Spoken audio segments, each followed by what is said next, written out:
9% of his money and wind down his foundation, which is credited with saving more than 80 million lives worldwide.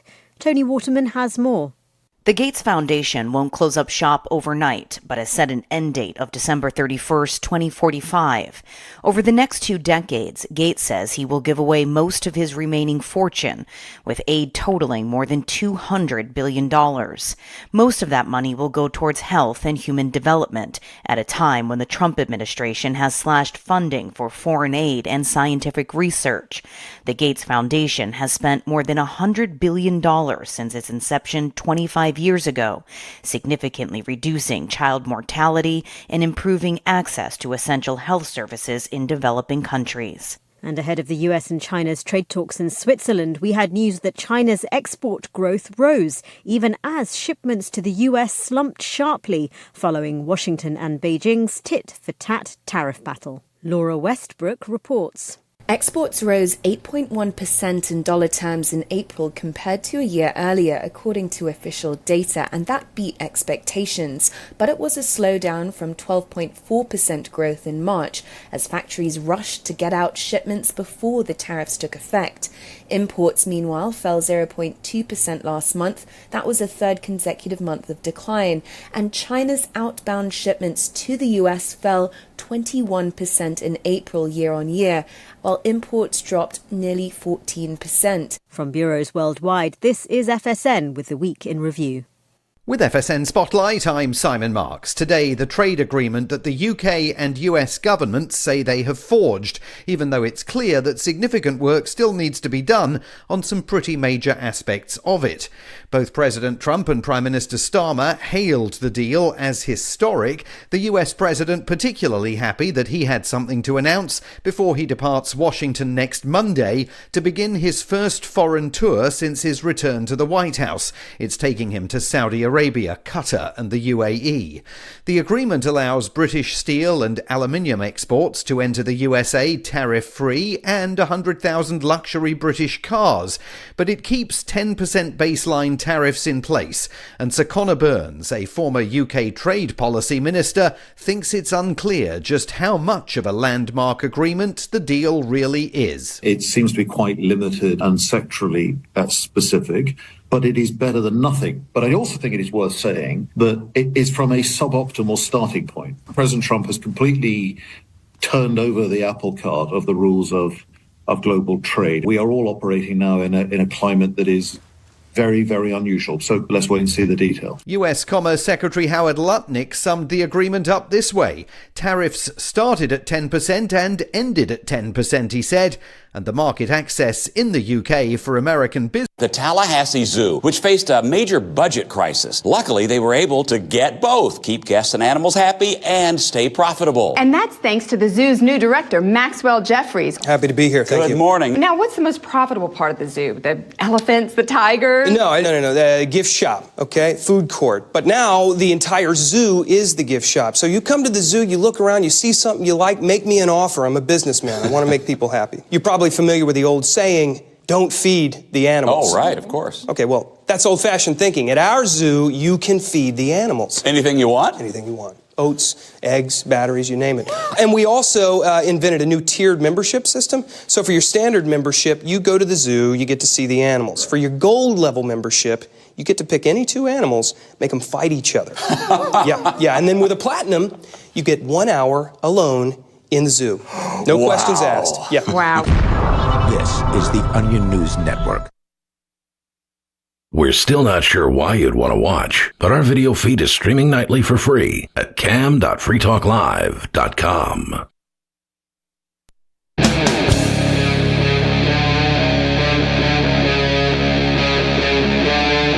Free Talk Live.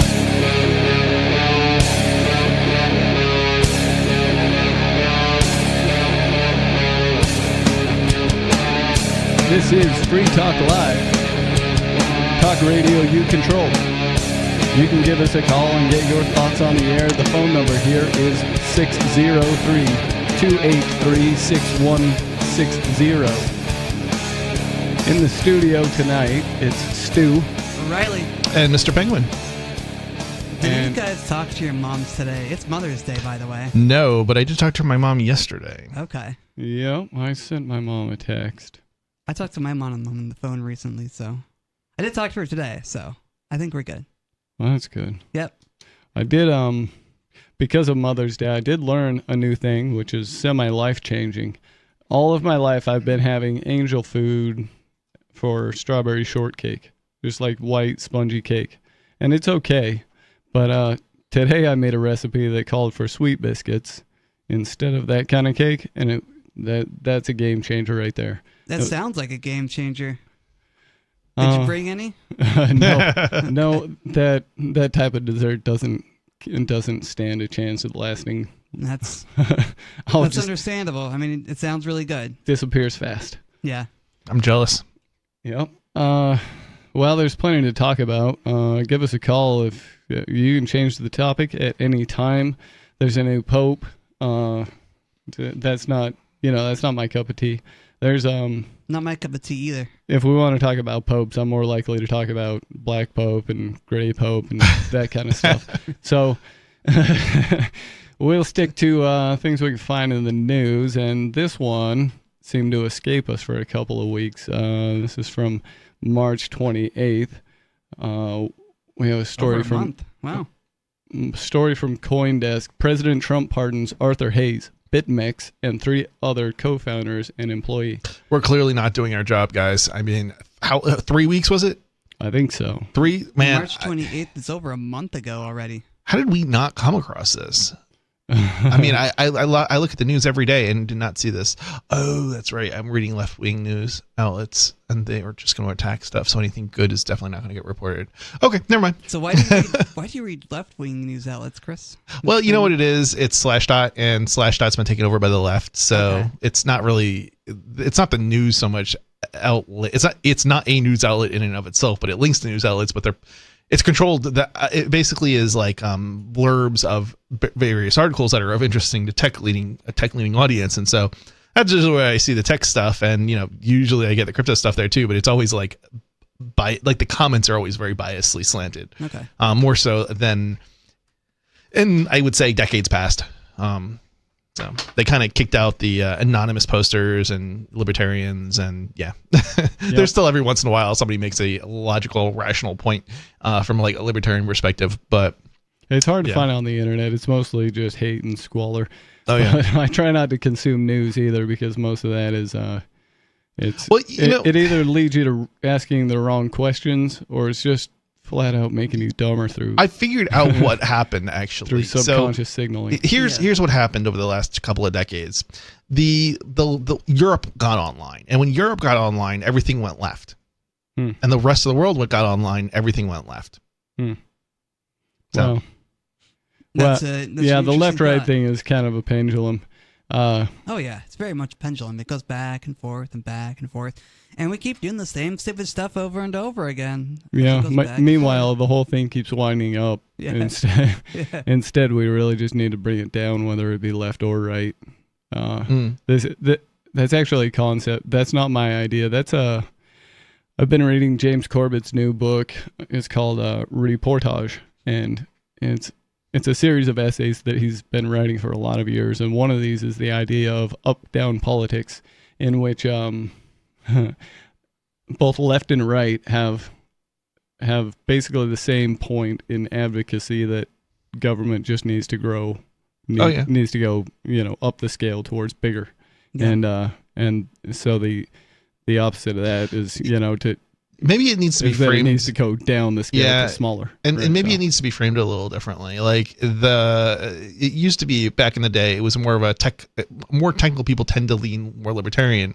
And I think as, non tech people got online, we ended up seeing more from the left and the right. Yeah. And that sort of obscured the whole libertarian, point of view that we had in the 90s. The right is certainly no friend of the libertarians. The left and the right are the same. Murray Rothbard about that. Yeah, I mean the left and the right are literally one and the same. They just have like slightly different like perspectives on stuff. But like if you start like questioning them, like Like there's certain things like that just don't make any sense. Like for example, the left wants to open the borders, right, and let the immigrants in or whatever, so they can vote, so they can get more, they can get more popular, right? The left, right? But yeah, if you open the borders, left wing politics doesn't work because you can't give aid to everybody, right? Like especially if you open the border, because if you first ended the welfare state, right. You undermine your very objective by opening the border, so it doesn't make any sense. So it's like.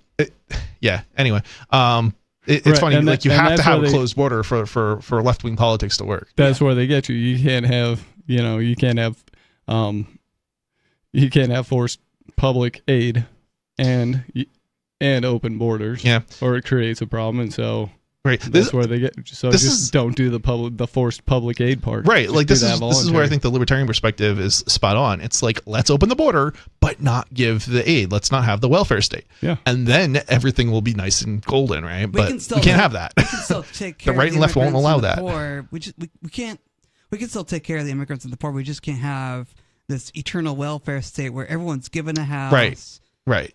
I mean, you can go give a immigrant a house if you want, but the welfare state extends far beyond also just giving to the poor and the needy. It also in my opinion encompasses all of those government contracts that go to Raytheon and Boeing, and things like that. Right. That's also that's very much part of that deal. Right, and I think that's something that's worthy of pointing out. Most of the welfare state isn't poor people, right, getting it. These people on the street aren't getting much money. It's definitely the prison industrial complex. It's it's the police state. It's the military state, right? They're the ones getting most of the money. We could get rid of the welfare state and still there's nothing wrong with charity. Charity works because charity ends up going to people who actually need it, whereas the welfare state doesn't. Most of it gets caught, ends up going to things that it makes absolutely no sense of funding, from a charitable perspective. Like, why does Raytheon need more money, right? Like, that doesn't help anybody. Right.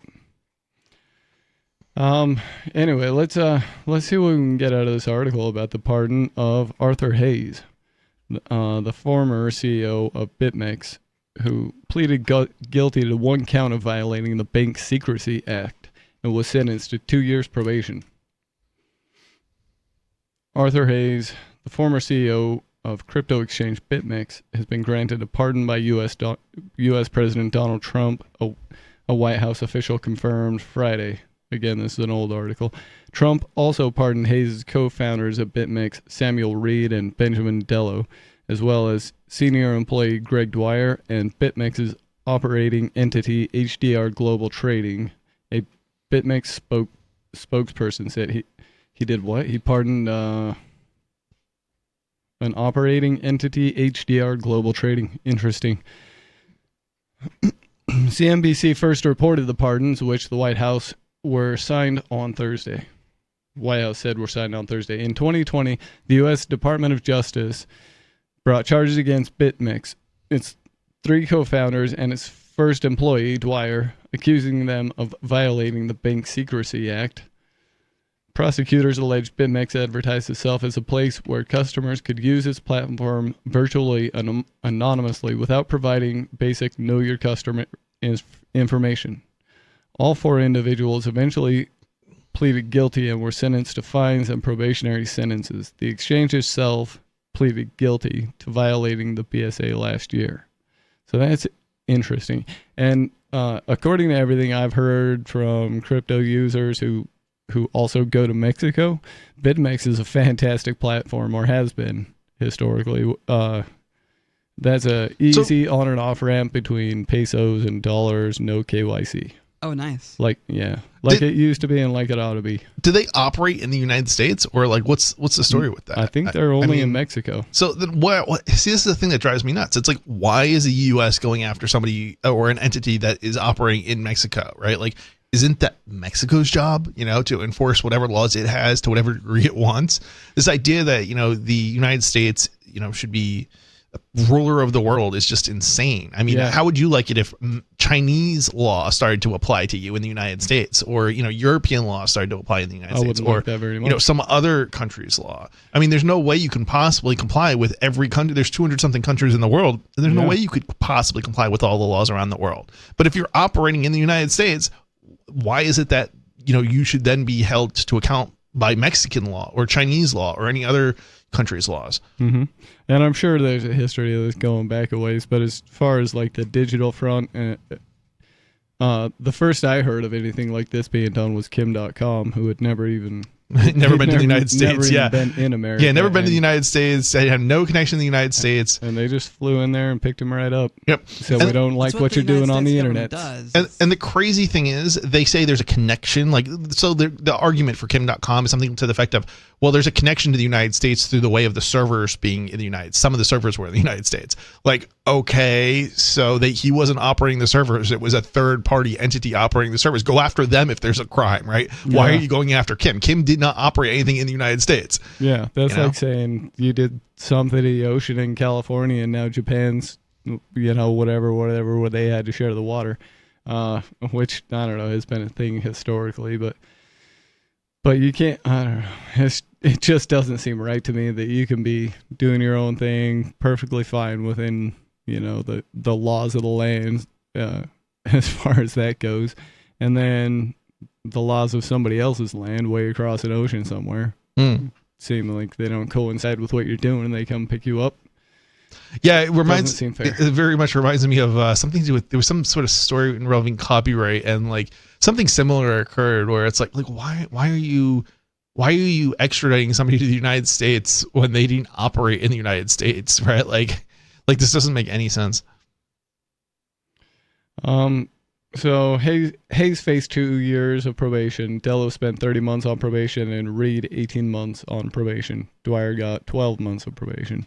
In a statement, Dello said he and his colleagues had been wrongfully targeted. Yeah, you think?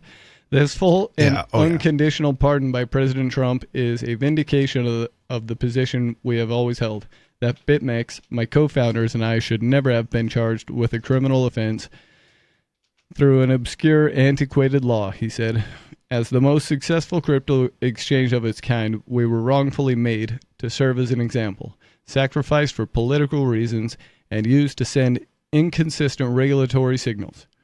I'm sincerely grateful to the president for granting this pardon to me and my co-founders. I think there's something worth pointing out here in regards to some of these operations. And first of all, these people were pled guilty. They didn't actually take this to trial. But I think I don't necessarily know that it would matter. And let me start to explain why. The system does not understand Bitcoin. It does not understand the money laundering laws. It's very hard to explain to a jury or a judge, that when you send Bitcoin, you're not actually sending Bitcoin or cryptocurrencies in most cases. You're signing something. It's more like something you're signing, right? It's not something, and there's a ledger of it, but you're never sending anything, right? Yeah. And you're essentially saying this account is transmitting, or I don't know what the right word would be, this account is moving this amount of Bitcoin over to this key. Yeah, and you've let other people know this, but the thing that's actually happening is happening on your computer. Yeah. Anyway, so but it gets even more nuanced really than this, in that when you're like a Western Union or a Walmart, whatever, I don't know what Walmart calls its money service, but the point is they're moving dollars, they're moving money, they're moving something of value at a minimum from one location to another, and the law actually says this, or from one person to another. That's not what's going on when you are moving or when you are spending Bitcoin, right? And I think that's something it's really important, because it means that when somebody sells Bitcoin, they shouldn't be in violation of the law, because they're not doing the same thing that a Western Union or a Walmart is doing when they're operating as a money transmitter. It's closer though to what a stockbroker does, I think, in that, because a stockbroker is not actually selling a physical thing either. They're selling a representation of thing, and often highly rehypothecated. Yeah, maybe meaning sold beyond its actual supply. So that's a different entity that regulates that than the money transmission laws. Do you recall who is? No, they have so many departments now. It's impossible to keep them straight. But they do cite. And it's a different set of laws. I know that they do cite CFTC here, and like the next paragraph down. All right, why don't you continue and we'll see what it says. Maybe it'll inform us a little bit, even though we're pretty knowledgeable already. Okay, that was the statement from Dello.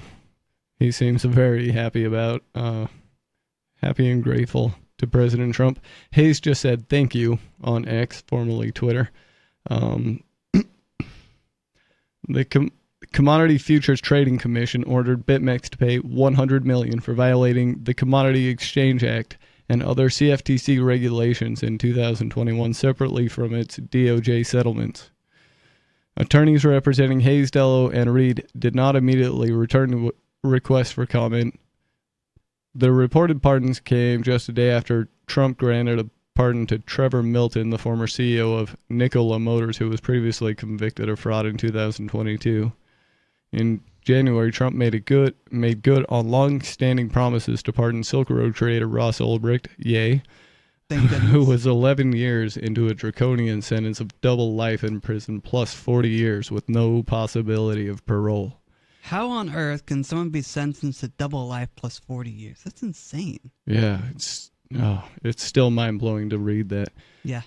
Since Ulbricht's pardon, former FTX CEO and convicted fraudster Sam Bankman-Fried has been angling for his own pardon, attempting to curry favor with the Trump administration and appearing on Tucker Carlson in an unauthorized jailhouse interview that landed him in solitary confinement. Former Binance CEO, how do you say this guy's name? Zhang Peng, they just call him CZ,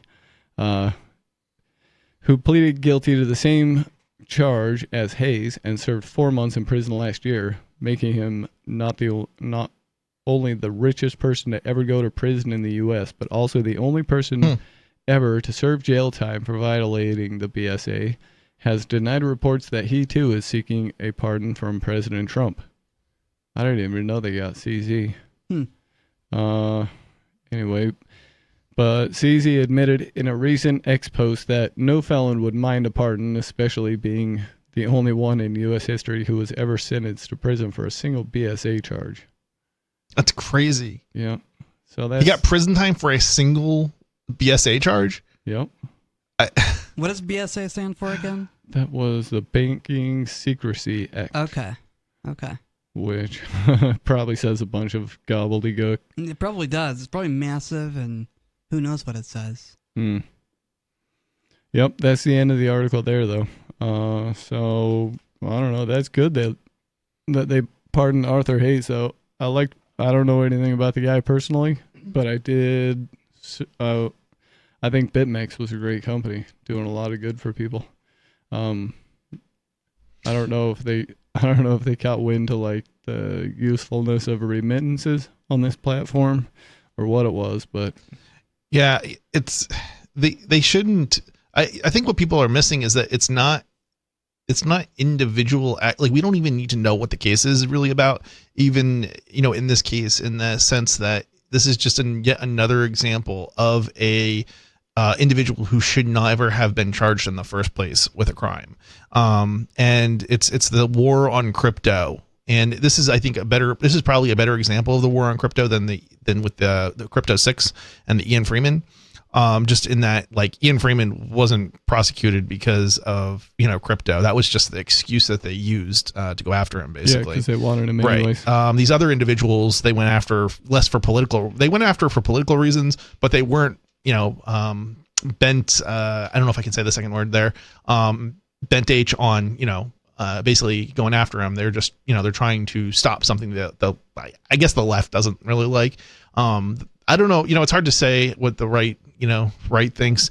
The right often does a lot of the same stuff as the left, and it's hard to distinguish between the two. So, but I mean, it is interesting to see Trump not do some of the stuff that I would expect necessarily.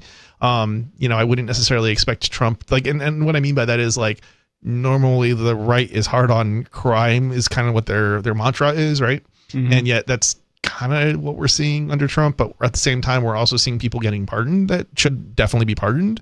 So, like, who knows? And, like, Trump on the one hand is, like, saying go after drug dealers, and yet on the other hand he's freeing Ross, he's pardoning Ross Ulbricht, who was the I don't know how you would describe him exactly, but he's the webmaster of the Silk Road, which is a forum to buy and sell drugs for drug dealers to buy and sell drugs. Although I do want to point out something about that case. That site was not only to buy and sell drugs. It was like a Craigslist or an eBay. Yeah. So I just wonder if Trump is doing all this for political theater to bolster his ratings in the polls. Oh, for sure. It's political theater, but yeah. Yeah. It always is. It's all very much a WWE show. Oh yeah, WWE is a perfect description of it. It fits in so many regards too. It does. The parallels never get old with that one. And the public is like the audience for WWE. Like, it's just crazy. So it did mention in that article this other guy, Trevor Milton, former CEO of Nikola Motors.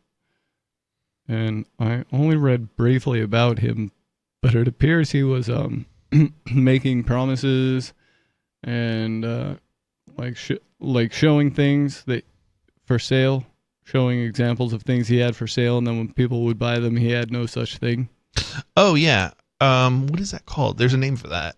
Yeah, I know what it is, but yeah, like retail outlets did that especially a lot back in the day. Yeah, making false and misleading statements to retail customers. So he got a 4-year prison sentence. I'm not sure why he was Seems pardoned. Excessive.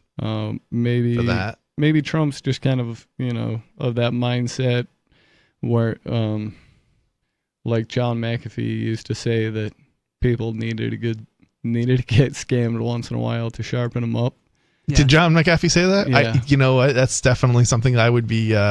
That's right up my alley as far as like what I think, what I would say, or I would agree with. Like, I think there's definitely merit to it. Yeah, I have a hard time.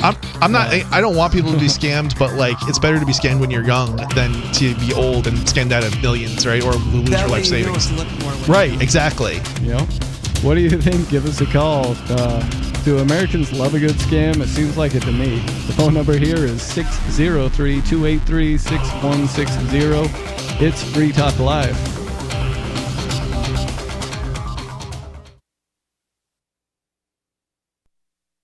Join liberty-minded voluntarists, anarchists, and libertarians from June 13th through the 16th for the 8th annual Fork Fest at Rogers Campground in the beautiful White Mountains of New Hampshire.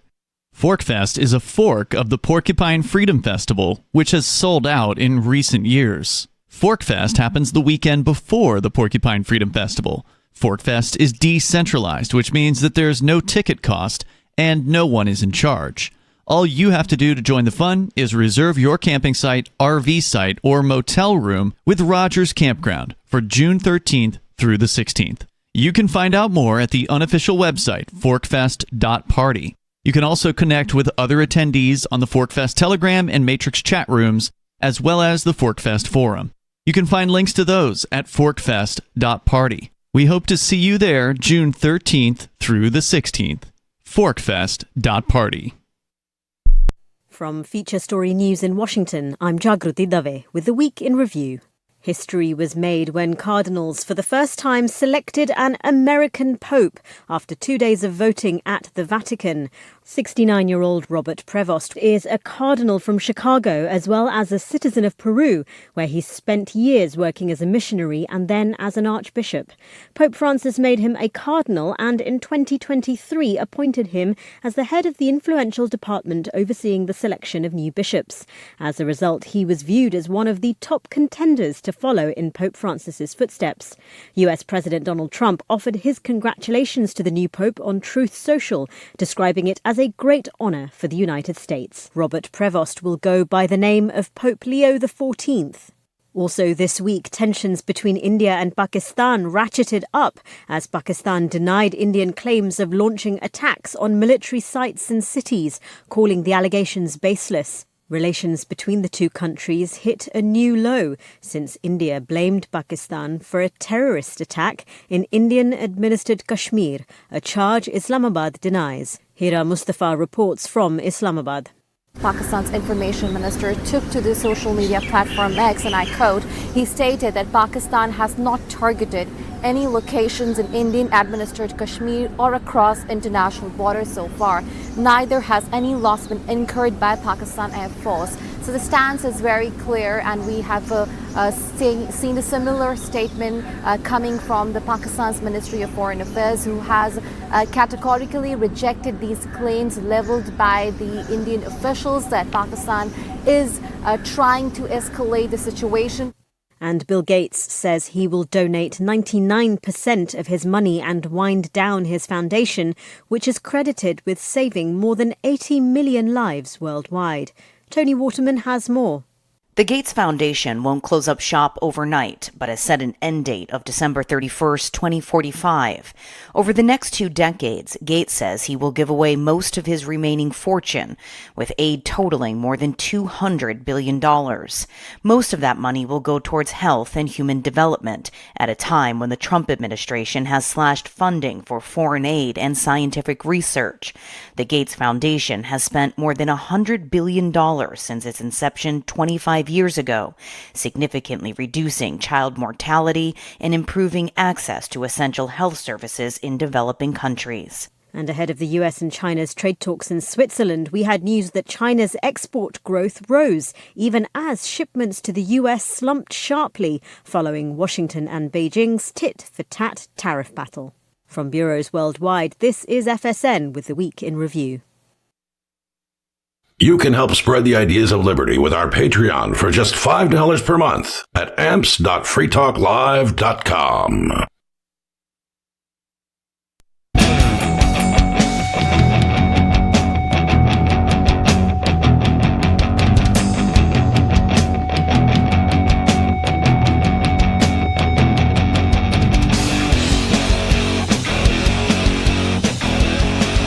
It's Free Talk Live.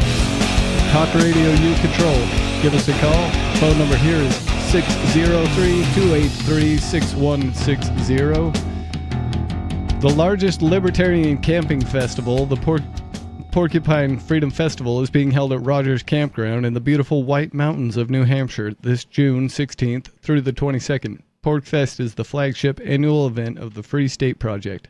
This year will feature speakers like Jacob Hornberger of the Future of Freedom Foundation, who is going to discuss Ian Freeman's case, Bob Murphy, Joel Salatin, and our own Jay Noon. Come the weekend before, June 13th to 15th, for the laid-back pre-PorcFest decentralized party, ForkFest. ForkFest is awesome. You can go to PorcFest with a P as in Paul.com and ForkFest with an F as in firetruck.party to learn more. We hope to see you there. In the studio tonight is Stu. Riley. And Mr. Penguin. That is actually interesting. So he's coming to ForkFest is what that announcement was about, huh? Who's that? The Future of Freedom Foundation guy? Oh, Jacob Hornberger? Yeah. He's a fascinating dude. He's got a speech at PorcFest. It looks like. Oh, it's at PorcFest. Okay. Yep. That's awesome. Awesome. Yeah. He's I believe he's a lawyer, and he did his homework and read through the transcript for the Ian Freeman and the Crypto 6 case, and so he has an interesting take on like, you know, all the different problems. Like it's like his like concerns are like a different set of problems with the case than a lot of what we've talked about on the show. So it's kind of interesting. Yeah, I mean, basically there were so many problems with the trial and the case and everything. Yeah. Yep. Jacob Hornberger also, there was some talk of him being run for president on the Libertarian ticket at some point. But, you know, corrupt politics is, so Libertarian Party didn't pick him up, even though he was clearly the best option. Well, the Libertarian Party pretends they want power, but in reality they don't want power. Well, they do want power. They just think they got to run the woke people to get it. And they're just happy as long as they feel like they're part of the club. Yeah, right? And really, we should be more about principle. And, you know, the best candidate for principled libertarianism was Harry Brown back in the day. Yep. I feel Brown like was good. I feel like real libertarians, they don't want power, but like then it's like then the people who call themselves libertarians are like Yeah, they're more along with what you're talking about, Riley. Yeah. Yeah. Well, we have a caller on the lines. This is an unscreened call. It just says cell phone Hawaii. Unscreened caller, you're on Free Talk Live. Frosty the Hitman, he's a very sneaky soul with a laptop and a crazy mom with murder as his goal. I was hoping you'd say something like you did last night so I could just make your call real short. What's up, Skeeter? Oh, yesterday. You guys realized that it was Frosty that was the only one that was logging on to the Silk Road servers? You guys realize that now? No. Did you have a chance to verify that? Far too busy with an actual life. And I didn't make it around to doing that.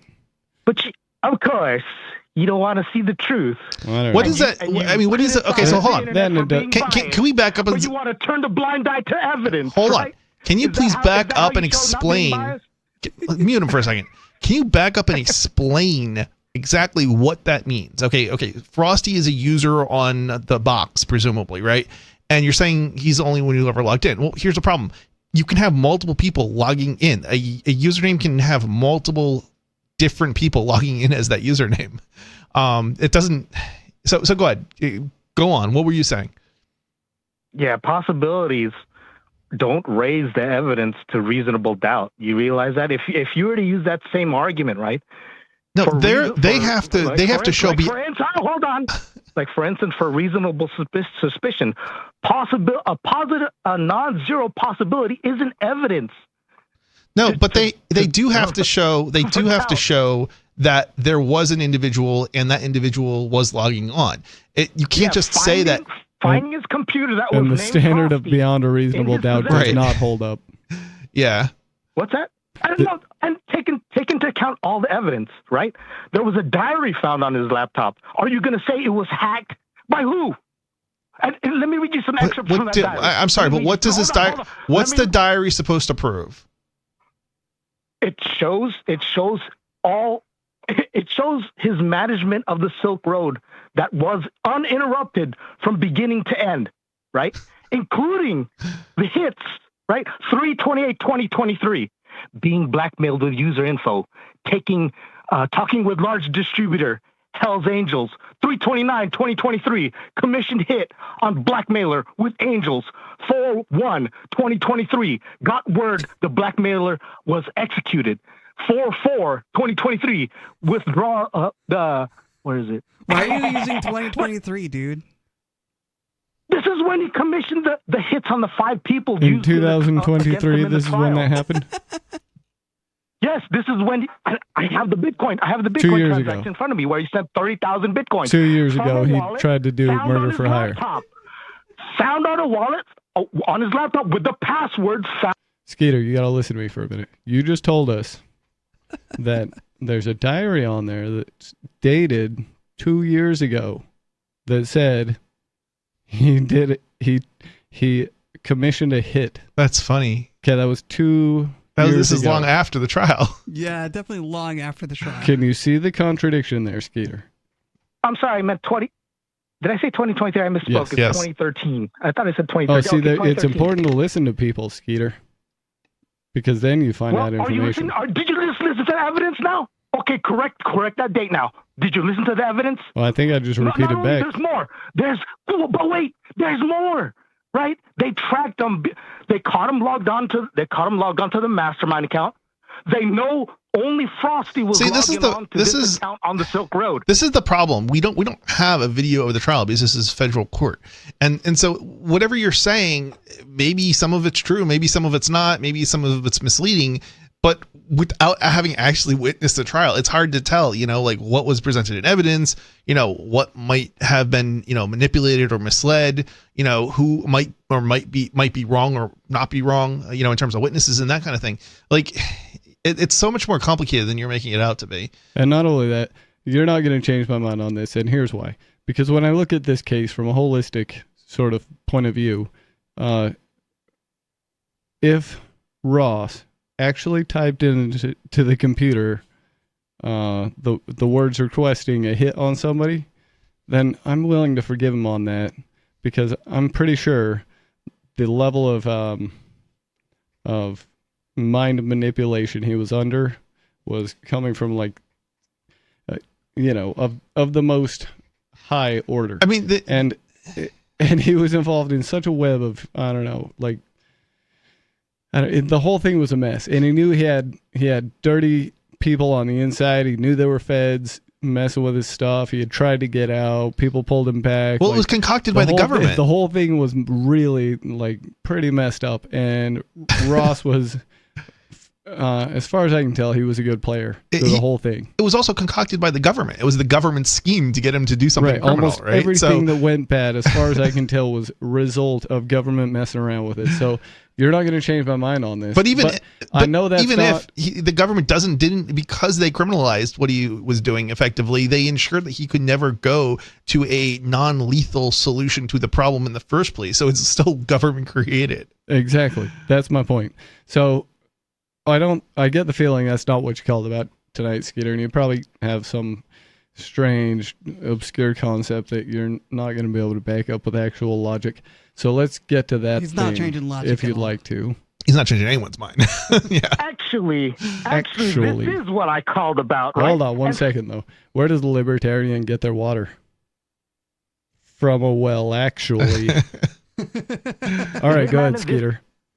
Stop with the lies. The hitman he hired in this instance, Red and White, was not a Fed. It was actually a person fooling him that was trying to rip him off. Yeah, and in this case, it wasn't a Fed. This is why the corrupt DE agents were irrelevant to the case.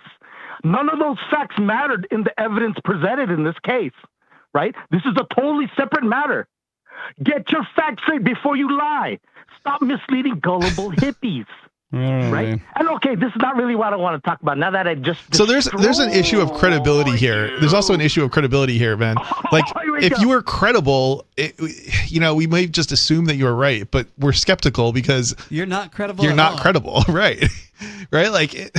Anyway, we might be wrong about stuff. Don't get me wrong. I wish I had been able to go and see the trial, but there's no video of the trial, and this is a problem with the federal government, But I can tell you is at the federal level of the trials I have seen, it's a joke, and most of these people should not be convicted of anything, even the people who are guilty, because the trials are just jokes. And at the bottom line, like that, I don't know, government messes one up. Anyways, because if they had given this guy, 4, 8 years, something like that, wouldn't have been such a big deal. But they said 2 life sentences plus 40 years, no possibility of parole. And by the way, that's insanity. That wasn't. You don't even sentence like that wasn't. He wasn't convicted like that. Yeah, something should be clear. He was never convicted of murder anyway, so it doesn't even matter. It's a completely moot point. All right, it's such an overreaction in terms of the what they charged him with in terms of the sentencing. You know what? You guys are right. I got to give you guys credit on that one thing. I was completely wrong about something. Last time Ross didn't score the highest defense level of 43 possible. He actually scored a 50. He scored a 50. I don't know what that means or who makes up that number. Well, I understand what that means, but it's and guess what? Guess what? He wasn't really convicted of a double life sentence plus 40. It was 2 life sentences. No, that's a sentence, not the conviction. That's not what he's convicted of. That's a sentence, man. That were to run. Stop interrupting. That were to run concurrently. No, we're not going to stop interrupting retards. The double life sentence plus 40 was effectively just 1 life sentence, and it was justified from his 50 out of 43 offense score. Dude, okay. So first of all, let me explain. Can we mute him for a minute so we can explain what this is that he's talking about? I think that's enough of that call. Anyways, okay, thanks for the call tonight, Skeeter. Let me just explain what he's talking about. So basically, you get points on like how bad you are, basically, or whatever, or how bad an offense is, and things that they'll like consider are things like prior history, or like I don't even know, like a bunch of stupid stuff, basically.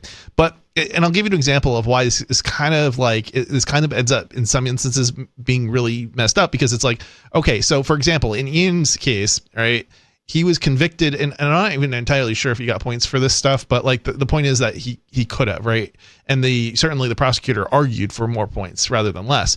But basically, the question is, were there any victims in Ian's case, right? Because with Ian, with the Crypto 6 case, there was he was never charged with fraud. And so what he was charged with was with like money laundering offenses and things of that nature, right? Right. And so The question is, well, where is the victim here? And like they brought in people who were victims maybe of a third party that used the service, but without Ian's knowledge. And then they went on to say, we Right. know these aren't So- Ian's victims. Right. They admitted they're not Ian's victims basically at some point. So it's like the question is, well, then how do you give him points for something that weren't his victims and all this other stuff? But anyway, basically, if you start taking all these people that they tried to claim, like, I don't know, I'm trying to think how many they were, maybe like 40 of them, almost 40, something like that. They claimed they were victims, not people who testified. There were only 7 people who testified, 7 or 8. But of those 40 or whatever, and it's, of course, these are debatable whether these were victims or lost any money or it was their money and all this stuff, right? Yep. But it's like, okay, well, if you take 40 victims, well, all of a sudden you get so many points for each victim, and so you end up with a ton of points. But of course, if there's no victims, because it's not a type of case that has victims, as is the case with money transmission, violating money transmission laws, for example, then he shouldn't have had any points in relation to that. But that's the thing. The prosecutor's going to argue that he should, and it has a huge difference. It makes a huge difference in terms of how many points you end up with, and that determines your sentence. So just the fact that there's a point system there kind of indicates to me that they don't want you to know what formula they're using to come up with sentences, right? Because it's not fair, and it's highly biased based on things like the interests of the state instead of actual justice. Well, yeah, let's back up a second. So there's something called the Fair Sentencing Guidelines, and that's what this point system comes from. And the humorous part is it was intended to make the system fair. And the reason that it exists is because black people on average get harsher sentences. And so they were trying to remove the power of judges to basically, determine how long somebody serves and make it more consistent. The problem is they basically just made it more consistent in a way that is bad for people who are not black. Yeah. And so it's like, but they just made it it's just basically harsh on everyone. Right. They made it unfair for everybody as opposed to making it more fair for people who are black. Yeah. Well, we're going to go back to the phones. We've got Dave Ridley. Are you in New Hampshire right now, Dave? I beg your pardon? Are you in New Hampshire again? No, I'm in Colorado. In Colorado still. Yeah, I'm on elder care duty. Nice. Thank you for your service. What's on your mind tonight, Dave? Thanks. So I heard on a Free Stater podcast last week a couple of milestones that I thought were kind of a big deal. I'm not sure. I never heard this before, but apparently there are now. I guess they were claiming there are now 5. Basically, roughly libertarian, senators. New Hampshire senators. At least one of them. There had been one elected who's a Free Stater. I don't know if he's still serving or not. I'm not sure. I don't follow politics, so I don't follow the politics that closely either myself. But there's definitely 5 senators now, 5 out of 24 too. So we got 100 out of 400 in the state house, and 5 out of 24, which is huge because just a couple of years ago we had zero senators. That is. That's actually the one place we've made major headroom is in the Senate. Yeah. And there is another development. I guess, do you guys remember the outlaw manicurist in 2005? No, this is before my time. This was sort of the signature act of civil disobedience by Free Staters, and it sort of kicked off about a 6-year period where there were a lot of civil disobedience events. And the guy's name was Mike Fisher, and he was just trying to strategize, what do we do? How do we really move this Free State thing forward? He had just moved to New Hampshire just slightly before I did, and he said, what we need to do? We need to do exactly what Gandhi did and violate a law. And I'm looking for a law to violate. What's the perfect law? So he decided that he would violate the manicuring law. So you had to have a license to do a manicure. So he did. Yeah, from what I hear, those guys are a serious cabal that you don't want to mess with. I remember in like 2000, I don't know, it was maybe 2014, 15, 16, something like that, going to PorcFest, and there was a little girl who was doing manicures, And I think she was doing manicures. That's when you paint fingernails, right? Yep. Yeah. So she was painting people's fingernails, and my boyfriend got a manicure from her. I did not realize that I thought at the time we were just supporting what is it? What do you call it? Entrepreneurship, I guess. And but what I didn't realize was we were also endorsing criminal activity. Yeah, civil disobedience. Civil disobedience. Yeah. I'm glad to hear that. That's great to see. Great to hear that somebody was practicing a little bit of civil disobedience so many years later. After that 2005. What was going on in 2005? There's a lot of little things like that I see still to this day. Like we still have a little bit of cop blocking going on. There's still a little bit. There's a lot of different things that I wasn't even here in many cases back in the day for some of these things, but they're still going on. There's a trial coming up on Thursday, actually, is another example where somebody was charged with obstructing justice. This is a fascinating case here. Yeah, Shiloh. So it's happening entertainingly in northern Vermont, not in New Hampshire, but nonetheless. It's one of the people in our communities, a couple of people in our communities. They dropped the charges. It involved family court, but there was nothing to substantiate the charges or something like that. So they dropped them, and then they charged them with this criminal offense of obstructing justice because the mother basically drove off with the kids. Wouldn't allow police officers to take her kids away. Yes, something like that. But she drove off without ever having been told or ordered or anything to stop or detain her. They never detained her, but they were talking to the husband. So anyway, so now they're trying to charge her with obstruction, even though there's no evidence of it. There's a video, and the entertaining part is there's video of all this, so you can actually watch the video and you can see that there was he was not close enough to her. She did not talk. The officer did not talk to her, but yet she's being charged with obstruction. It's the most absurd thing. And even if she did obstruct something, what she obstructed, what was about to occur, was not justice. No, as right. was found later. So, right. So they have serious problems with wanting to keep to these charges. She moved to dismiss the charges, and they said no, we're going to keep them. So we'll see how this goes, I guess. Yeah, and if anybody's interested in the case, at some point there should be a video on freekeene.com. Freekeene is where we basically publish stories about different civil acts of civil disobedience and bills that get passed and that kind of thing in New Hampshire. Good and bad. So anything liberty oriented in New Hampshire, basically, mostly, or in our liberty community in New Hampshire, particularly. So anyway, what happened was he kept doing, he did the manicure. He did it right in front of the Board of Barbering, which was the bureaucracy that forces you to get a license. Real civil disobedience then. Oh, yeah. So Concord police came out and arrested him right there on the spot. So this was a big deal. It was all over the press. I mean, and there were political cartoons in New Hampshire about it. It was everything. This was all done in Concord.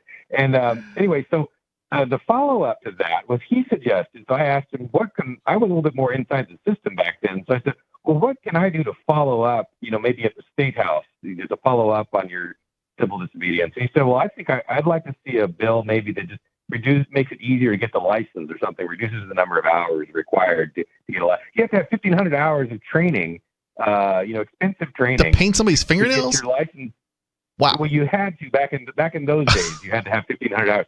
Anyway, so we made I requested legislation. This is something I don't do anymore, basically. But I requested legislation to just reduce the number of hours. It didn't pass, but eventually it all kind of did pass. That kind of stuff. Now it's a lot easier. And there's been another thing I heard on this podcast. There's another major step that's been taken with regard to licensing to kind of follow up on the trend that Mike Fisher started, and that is they made it so that now that you don't have to get a license in New Hampshire. You can use your license from anywhere for any trade. Oh yeah, I understand it. Correct me if I'm wrong, but I think you can any license for any trade. You can take it to New Hampshire, and it's good in New Hampshire. You don't have to get the New Hampshire license. Yeah, I think there's some caveats with it, but it's like it's something like what you're saying, and I don't know what exactly the details of it are because I can't remember, and I don't even remember that for sure that it passed, but I know what you're talking about. There's also I think there may also be some legislation, and again I don't know if the the bills passed.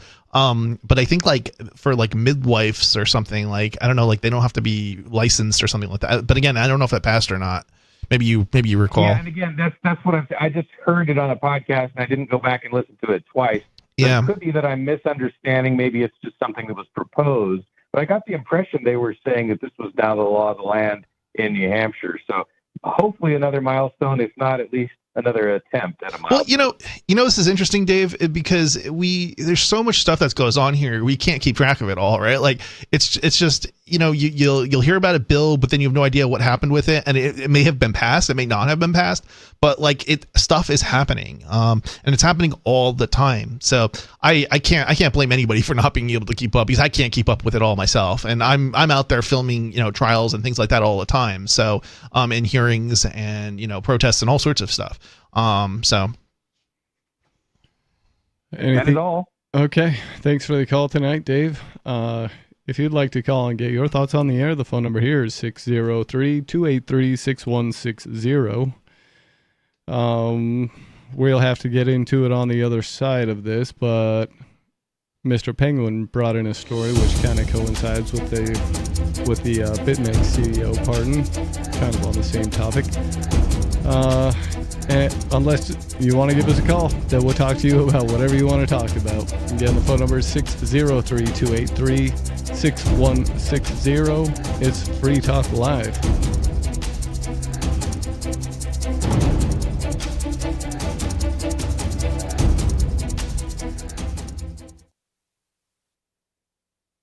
We have some good news. The indictments against Ross Ulbricht in the District of Maryland were dismissed with prejudice, meaning they can never be refiled. This is especially good because those indictments contain the only charge ever made that Ross engaged in murder for hire. This was a serious allegation that Ross Ulbricht denies. It was never prosecuted or ruled on by a jury, but was trumpeted by the federal government and the media as if it were proven fact. The Maryland court held these indictments for almost 5 years, poisoning Ross's case and leaving him under a cloud of unproven allegations.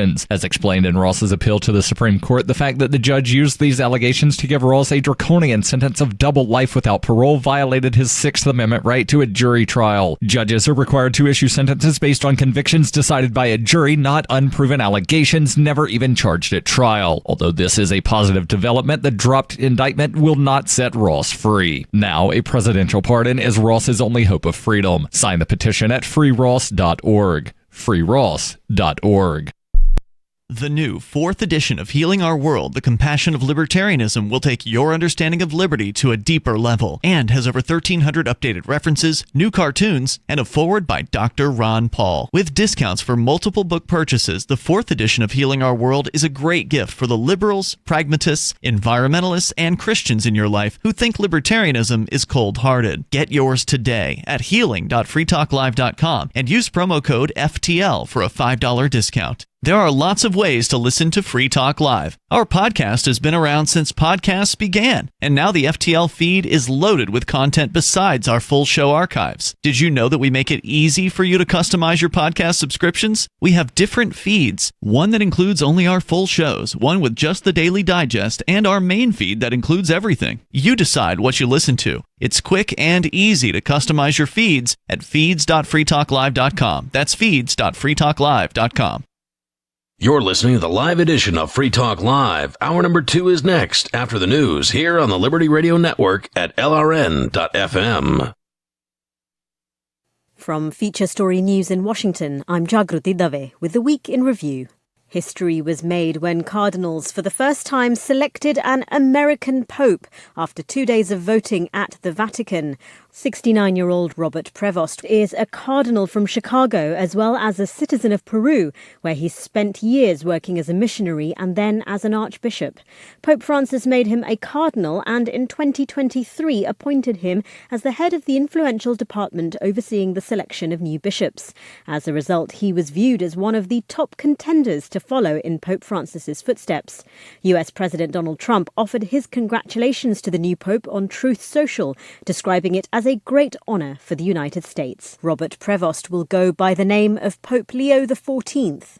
Also this week, tensions between India and Pakistan ratcheted up as Pakistan denied Indian claims of launching attacks on military sites and cities, calling the allegations baseless. Relations between the two countries hit a new low since India blamed Pakistan for a terrorist attack in Indian-administered Kashmir, a charge Islamabad denies. Hira Mustafa reports from Islamabad. Pakistan's information minister took to the social media platform X, and I quote, he stated that Pakistan has not targeted any locations in Indian-administered Kashmir or across international borders so far. Neither has any loss been incurred by Pakistan Air Force. So the stance is very clear, and we have seen a similar statement coming from the Pakistan's Ministry of Foreign Affairs, who has categorically rejected these claims leveled by the Indian officials that Pakistan is trying to escalate the situation. And Bill Gates says he will donate 99% of his money and wind down his foundation, which is credited with saving more than 80 million lives worldwide. Tony Waterman has more. The Gates Foundation won't close up shop overnight, but has set an end date of December 31st, 2045. Over the next 2 decades, Gates says he will give away most of his remaining fortune, with aid totaling more than $200 billion. Most of that money will go towards health and human development, at a time when the Trump administration has slashed funding for foreign aid and scientific research.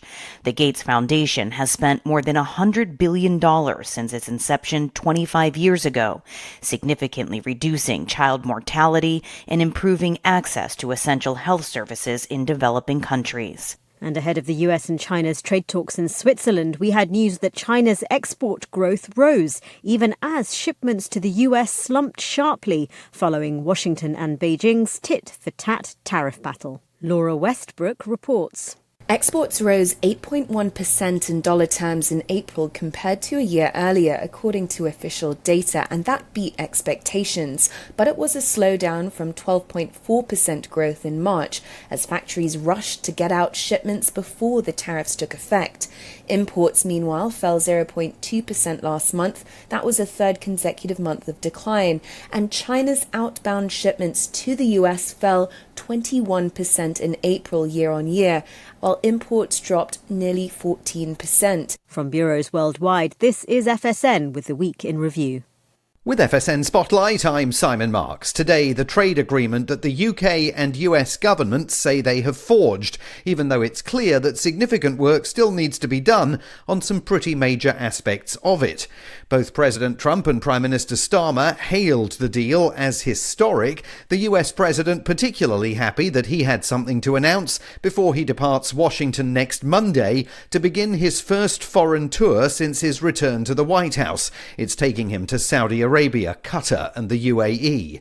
The agreement allows British steel and aluminium exports to enter the USA tariff-free and 100,000 luxury British cars, but it keeps 10% baseline tariffs in place, and Sir Conor Burns, a former UK trade policy minister, thinks it's unclear just how much of a landmark agreement the deal really is. It seems to be quite limited and sectorally specific, but it is better than nothing. But I also think it is worth saying that it is from a suboptimal starting point. President Trump has completely turned over the apple cart of the rules of global trade. We are all operating now in a climate that is very, very unusual. So let's wait and see the detail. US Commerce Secretary Howard Lutnick summed the agreement up this way. Tariffs started at 10% and ended at 10%, he said, and the market access in the UK for American business. This is The Onion Week in Review. Quiet and reserved temp Kevin Bright surprised his co-workers this week when they discovered that the mild-mannered 27-year-old was actually an untalented singer-songwriter. How did I get here? It's probably a tree. Bright, who mostly keeps to himself at work, usually spends his free time embarrassing himself at open mics across the city, and that underneath his meek and soft-spoken exterior is a terrible guitarist with no musical sensibility whatsoever. You see him in the office, he's this quiet, reserved kid, and you would never think, oh, he's got a great voice and a wonderful stage presence, and you'd be totally right. In other news, an Ohio Film Festival graphic designer decides to go with film reels for the O's. And getting grandma into a family reunion t-shirt is a 3-person job. The entire 144-minute cut of this week's review is available now for just $11.99 on Laserdisc. For more, visit theonion.com/newsbeat. This is the Onion News Network. Yep, we still do email. Drop your email address in the entry box at freetalklive.com, and you'll be kept in the loop with Free Talk Live.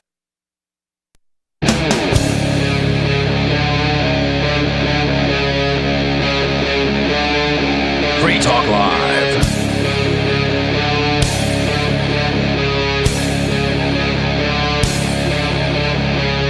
This is Free Talk Live. Talk radio you control. You can call in. The phone number here is 603-283-6160. It's an open line show, and that's the point of Free Talk Live. I'd like to thank Stephen for being an amplifier with us here at Free Talk Live. That means that Stephen went to amps.freetalklive.com and signed up to support the show. AMP stands for Advertise, Market, Promote, and Support. Thanks again to Stephen and everyone who supports us. Again, that's amps.freetalklive.com if you'd like to check out the perks and benefits of becoming an amplifier. In the studio tonight, it's Stu, Riley, and Mr. Penguin. And as we have no callers on the line right now, we're going to talk about what we want to, and that is...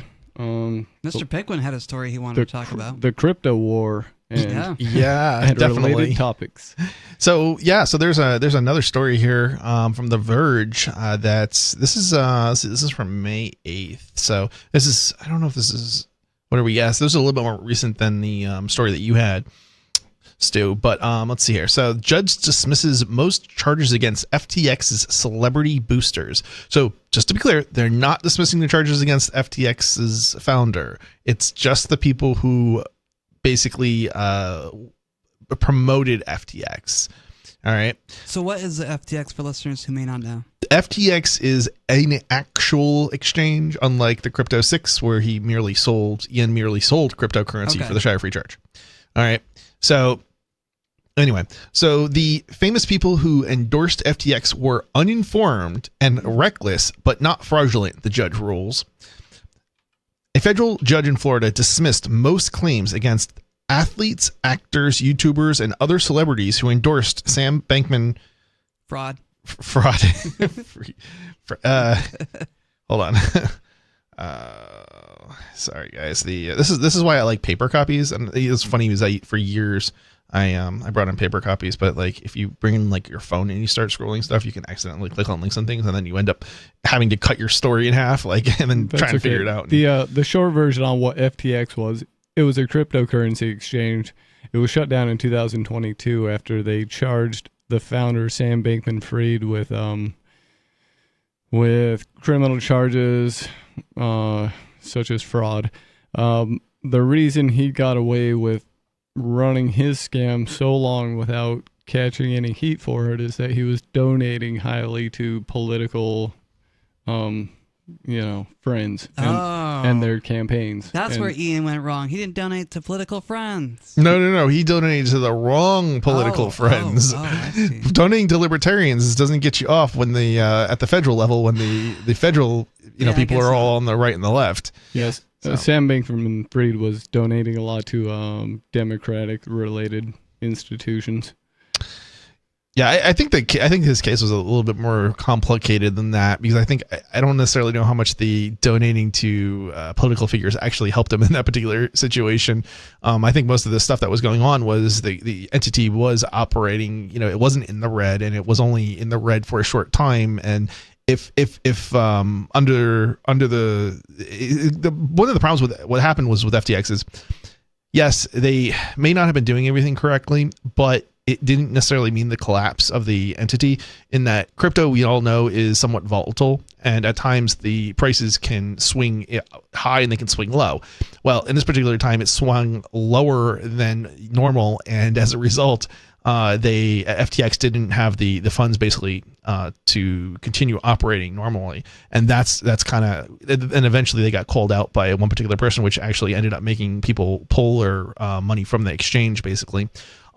Right, which puts them in a very bad position. So there was sort of there was two different aspects of it that led to the problem. But the people who actually had money on the exchange actually from what I believe anyway, they ended up being able to fully reimburse those individuals after the fact because the crypto then went back up, and of course because it did actually have the money. It wasn't. Yes, I understand the fraud argument, but it's sort of like it's a little bit of an overstatement, I guess, is sort of the way to phrase it. So interesting. I haven't looked that much into it. I just know some of his political connections and look, and that they sentenced him to 25 years in prison. Was it 25 years? Yep. Okay. So it's not that there wasn't kind of sort of shady stuff going on, but it was just that it was a little bit of an exaggeration that, he lost everybody's money. That isn't really what happened. And I don't know. Maybe 25 years is too much. Maybe it's not. I don't know. But yeah. So the high profile defendants sued by a group of FTX investors include Tom Brady and his ex-wife, the model Giselle something, Shark Tank judge Kevin O'Leary, let's see, Larry David. I'm not going to read all of these, but basically there's a lot of different famous people that promoted FTX, as well as the entire Golden State Warriors franchise. A group of YouTuber defendants who promoted FTX on social media were also sued.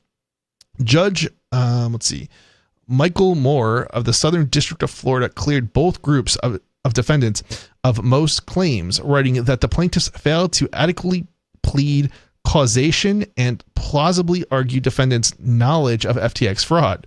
Right. So basically, this is saying that it's not a problem for you to be paid to promote a product, and it's like you would think that obviously it shouldn't be, right? At least I think it shouldn't be, right? Right. It's almost like saying those influencers were expected to go and check the, do an internal audit of the entire FTX operation. Right. How would they before promoting know? it? That's not how any of this works. It's basically like saying advertising is otherwise you're basically saying advertising is a crime, right? And that's just ridiculous. Right. Why?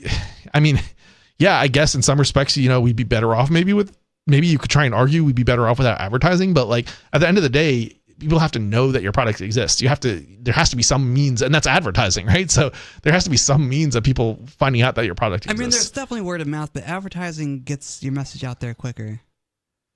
Yeah, I mean, but how do you get that first customer, right? Right, yeah. But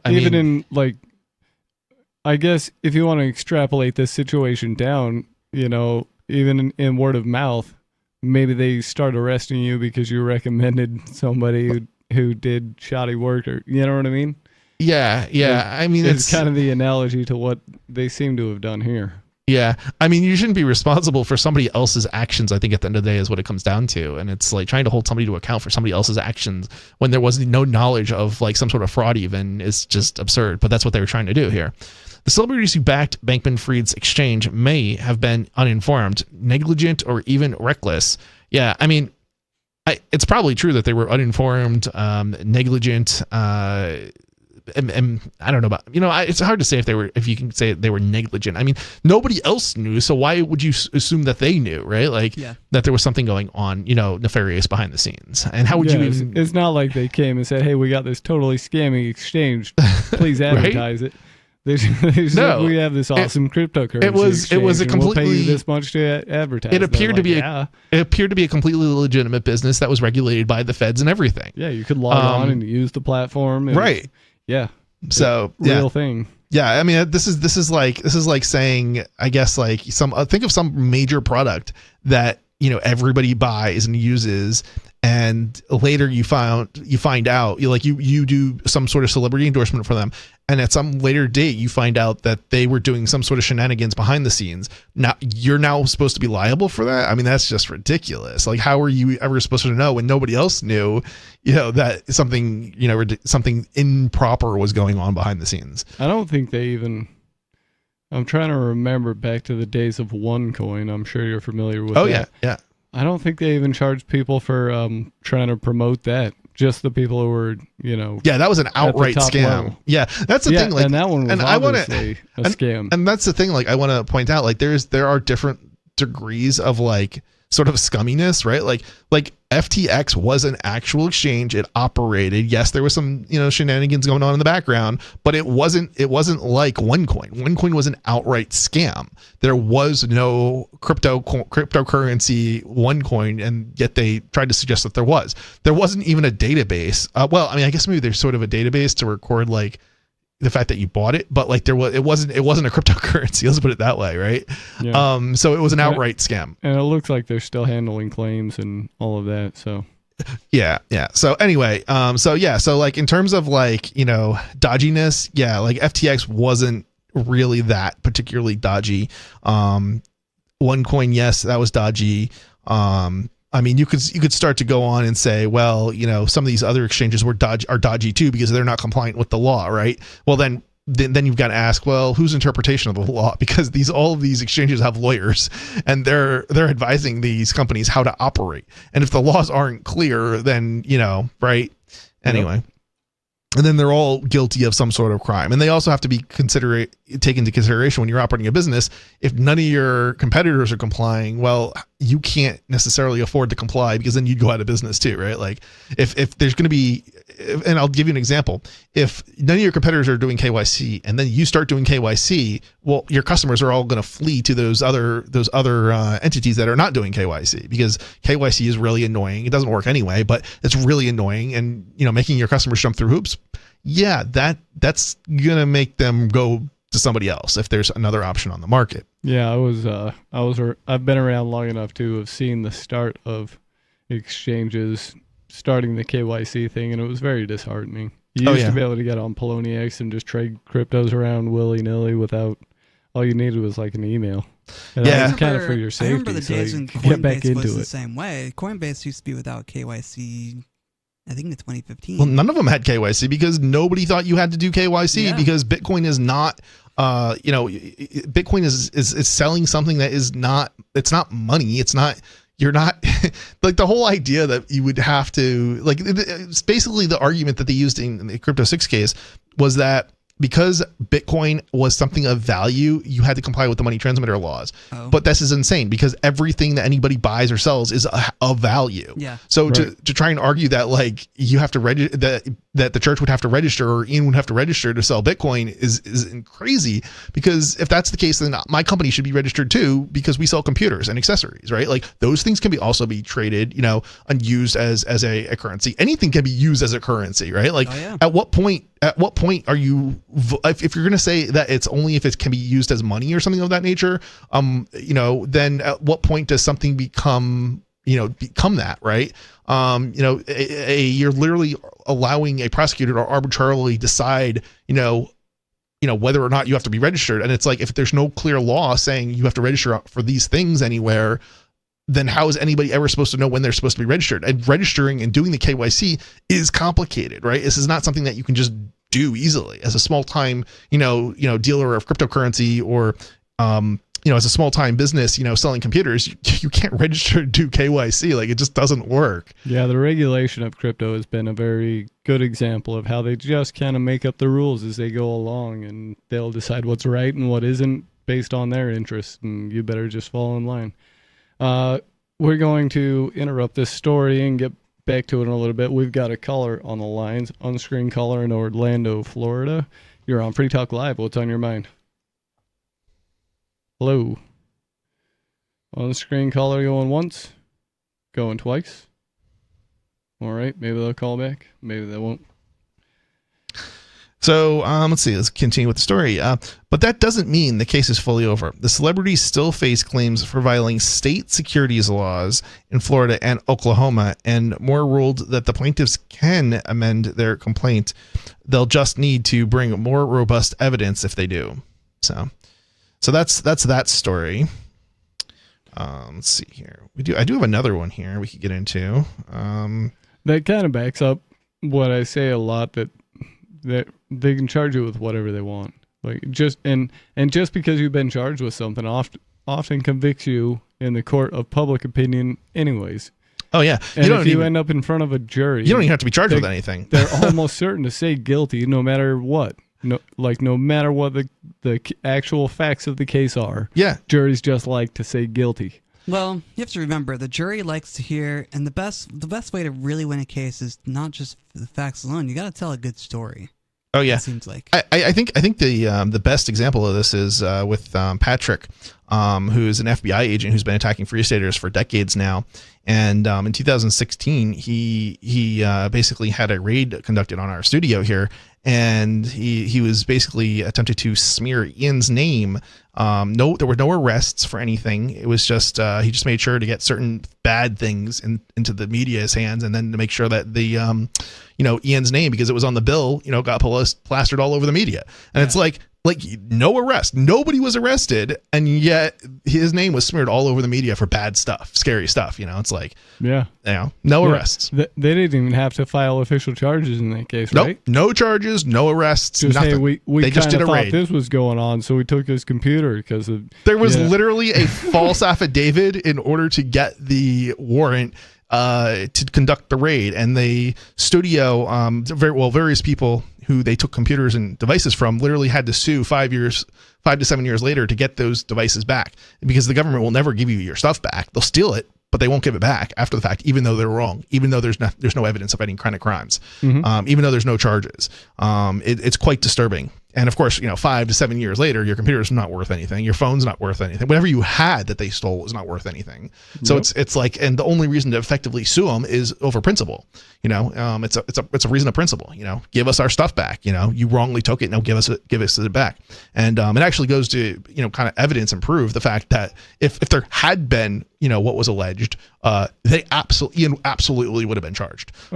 Because it would have been a slam dunk in terms of a court, and he would have gotten way more time in practice, than what they actually went after him for. So, yeah. But all they had to do was just, put out a news article, and they changed the opinion. All they had to do was raid, basically, and then say what they're raiding over, and then it's absolutely disgusting. The public is manipulated, to an unbelievable degree, and it's in concert with the media. Yep. Yeah, it's quite a mess. And it sounds like quite a mess. That's the way things work, and people just trust the authorities, which is a good example of why people should never trust authority. Authority is nothing more than a lie. It's definitely a mistake to trust the authorities. I would think I would phrase it that way. Yeah. Well, people know that internally, but they were programmed for 13 years, and then another 4 to 8 years of higher indoctrination. And if you were raised in a religion, you got to comply to. So when you're sitting there in that jury box and they tell you, we want you to say the word guilty, the dude's sitting there up higher than everybody else in the room, wearing a fancy robe and all this stuff, and it looks very like they're obviously pointing out who's the authority, and this guy wants me to say guilty, so now I'm going to say guilty because, surprise, I was trained that way. Yeah, and this all goes back, really, if you start thinking about it, to parents, and you teaching kids that, firefighters are your friends, and, police are your friends, and it's like, this is actually bad to teach kids. And not just that, but because I said so. It's dangerous to teach the kids, right? Yeah, right. It's like, no, these people commit crimes too. They do things that are far worse, in fact, more so than the average individual on the street. So the idea that you would teach kids, I understand, if you have an emergency, you might still want to teach your kid to go to a law enforcement officer or something like that if they absolutely have to, but you shouldn't be teaching them like that their, law enforcement is your friends. That's just opening them up for them to be victimized by law enforcement. Yeah. Because most of the time when you start interacting with law enforcement, the law enforcement officers are looking for something to charge you with. So, and that's when you're looking for their help, right? So, you really should be more cautious, when interacting. And people often don't really understand how law enforcement's trained, and they also don't understand the militarization of law enforcement over the decades. It used to be law enforcement was I'm trying to think what they used to call them. They used to call them peace officers, actually, and they're not peace officers anymore. They're not trained to help you. They're trained They're to law enforcement officers. They're trained to enforce the law. They're trained to find things upon which they can charge you with, and they don't benefit from charging people who are actually guilty of something. They benefit simply from the charging period aspect of it. So it doesn't matter whether or not you're a bad person or not. If they can find something to charge you with, well, they're going to charge you with it in most cases. It's a matter of revenue generation. Often, right? So now New Hampshire actually isn't quite as bad as most states. Like for example, in New Hampshire, at least the city police do not get the revenues from the tickets that they issue. So you'll often get pulled over and you'll get a warning. So in some respects, it's not universally the case that, things are bad everywhere or as bad everywhere. But that doesn't necessarily mean that you should be trusting, New Hampshire law enforcement, either. But it does mean that not everything has gotten into New Hampshire law that, that's made things worse over the years. As in many other states. So, yeah, I've noticed the city cops are pretty tame. The state cops seem a little more aggressive. Yeah, and so in Keene especially, the city cops are more passive. Also, as a result of decades and decades of libertarian activism in Keene. Yeah. So I'm hesitant to say, but yes, they seem well trained. If I may say, if you go to Manchester, for example, you'll find that they are corrupt like you wouldn't believe. Yeah, because there's not enough libertarians there to train that many cops. It's an interesting question. There hasn't been as much of on the grounds activism in Manchester, even though there's been a lot of political activism in terms of running for office, right? Mm-hmm. So Manchester's very good at that, but they're not so much good at the on the ground activism. And not just that, but when you look at per capita, the effect that the activists had in Keene, I think had a much more widespread effect over the city than even though there's more activism maybe going on in Manchester, it's got a much more densely populated area to spread it out over. Right. And something else to remember about Manchester is Manchester's a city. It's not a big city, but it's a city. It's got over 100,000 people. Yeah. Keene, we got 23,000 people. So, the kind of impact we can have in Keene is going to be far greater than what even a larger number of activists in Manchester is ever going to be able to accomplish. Right. So, there's that too. Yep. Big cities do also tend to lead to more out of control city cops. Oh yeah, we've literally seen videos of Manchester cops tasing people for filming, basically. It's that kind of crazy level of crazy. That is crazy. Even though we have clear laws that you can't even take a camera from somebody before you arrest them in New Hampshire.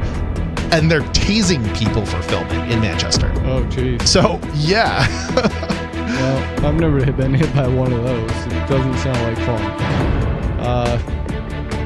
Give us a call. Have you ever been tased by the police for filming? The phone number here is 603-283-6160. It's Free Talk Live.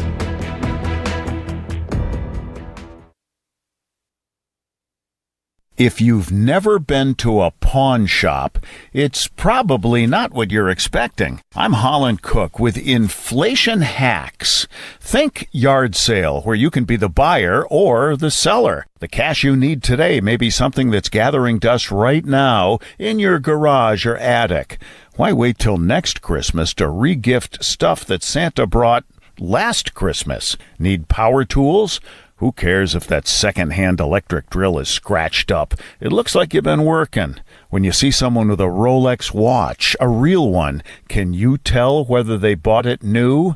Are you ready to pop the question? That diamond took millions of years to create. Who cares if someone else owned it for 3 years? Get the stone remounted. She'll never know.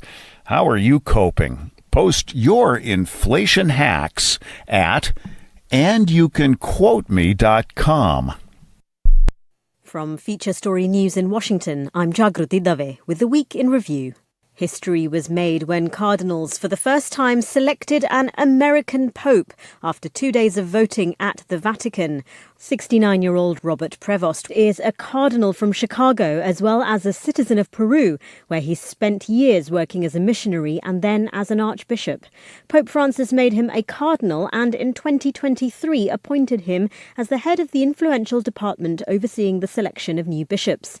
As a result, he was viewed as one of the top contenders to follow in Pope Francis's footsteps. US President Donald Trump offered his congratulations to the new pope on Truth Social, describing it as a great honour for the United States. Robert Prevost will go by the name of Pope Leo XIV. Also this week, tensions between India and Pakistan ratcheted up as Pakistan denied Indian claims of launching attacks on military sites and cities, calling the allegations baseless. Relations between the two countries hit a new low since India blamed Pakistan for a terrorist attack in Indian-administered Kashmir, a charge Islamabad denies. Hira Mustafa reports from Islamabad. Pakistan's information minister took to the social media platform X, and I quote, he stated that Pakistan has not targeted any locations in Indian-administered Kashmir or across international borders so far.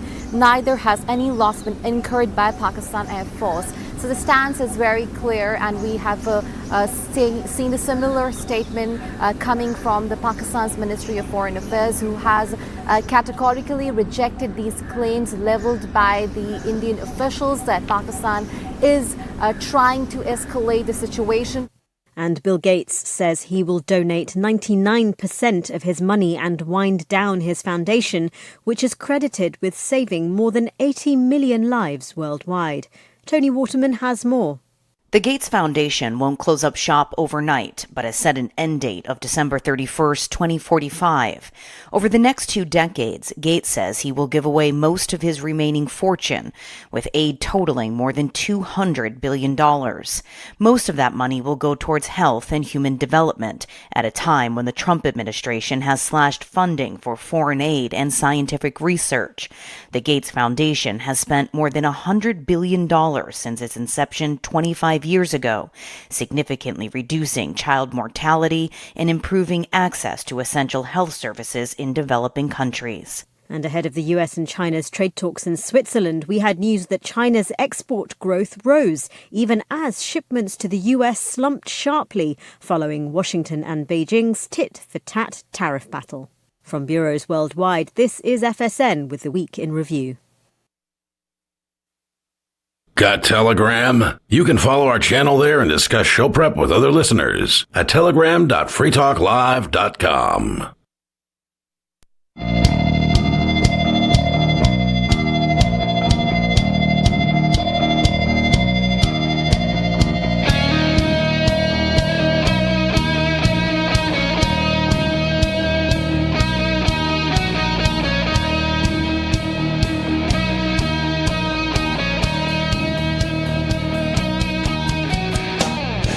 It's Free Talk Live, talk radio you control. You are welcome to call in. The phone number here is 603-283-6160. Let us know what you're thinking about tonight. Free Talk Live is brought to you by LibertyMinded.com. Official Free Talk Live gear like t-shirts and hoodies are available at LibertyMinded.com.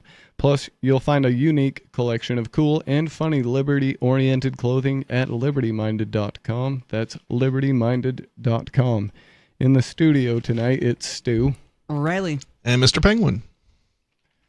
And we've been talking crypto war and tech stuff.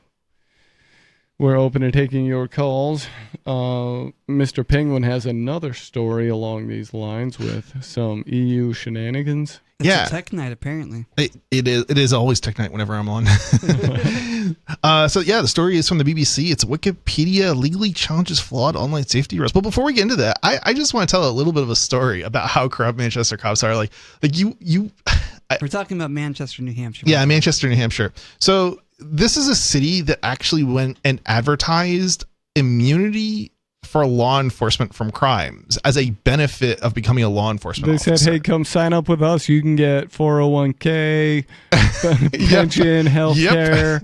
Oh, and also qualified immunity. Also, you get to do bad stuff and not get in trouble. Right, and it was actually kind of manipulative or fraudulent, I think, in terms of the advertisement. In that, like, okay, so technically this is true. You, as an law enforcement officer, you have something called qualified immunity. So if you commit a crime on the job, like, you can't be sued over it, basically, right?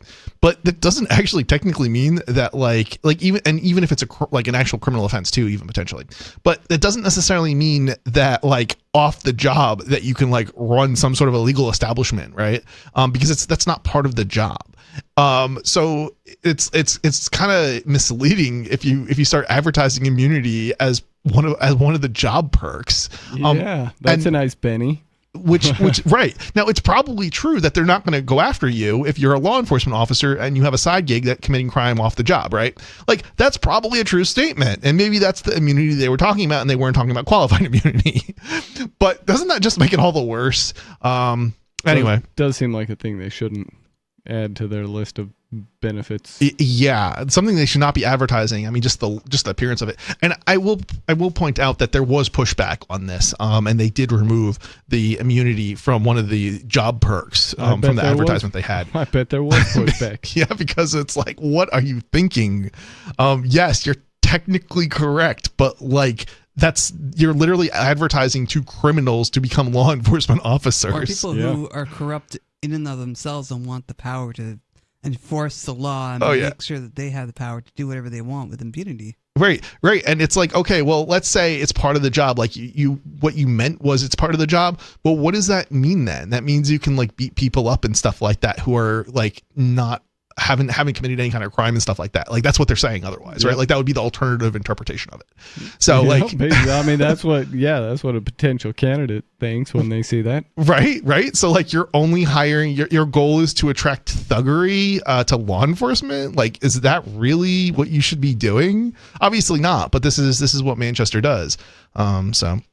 And by the way, I actually did win a lawsuit against Manchester Police for basically they arrested me because I was filming a DUI checkpoint, and they kind of retaliated with some, I'm trying to think what it was, one was disorderly conduct, one was crossing the street. They dropped the charges because there was no basis for it, and then we were able to sue because they had touched my camera prior to arresting me. So we were, usually you can't sue, but because it's a First Amendment violation, I was able to. So yeah, so like so it's not in this is the thing. It's like, but trying to like hold cops, accountable is really, really, really hard. Just because of how things, how the law is. They need to get rid of these immunity laws. And there's like 3 different, and it's funny is because we talk about immunity, but there's more than just qualified immunity. There's actually like 3 different kinds of immunity. Yeah. So, and they really need to get rid of all of them, because at the end of the day, we don't want people who are, thugs to be becoming cops. We want people who are like good human beings to become cops. And you don't attract good human beings by, making people immune. You attract thuggery by making, law enforcement immune. Oh yeah. Somebody who is, doing their job properly doesn't need the immunity, right? They always say, not knowing what is it? Something like not knowing the law is no excuse. Well, except for when you're law enforcement. Yep. Yeah. Those guys don't. No. They don't know anything about what the actual laws are. No. Nope. They just know things to look for that they can flag as violations, and then most people don't know any better. A lot of people just take it when they're being charged wrongfully, or when they're being, harassed about things and told that it's one way, and it's totally not. They don't know any better, and so they go along with it.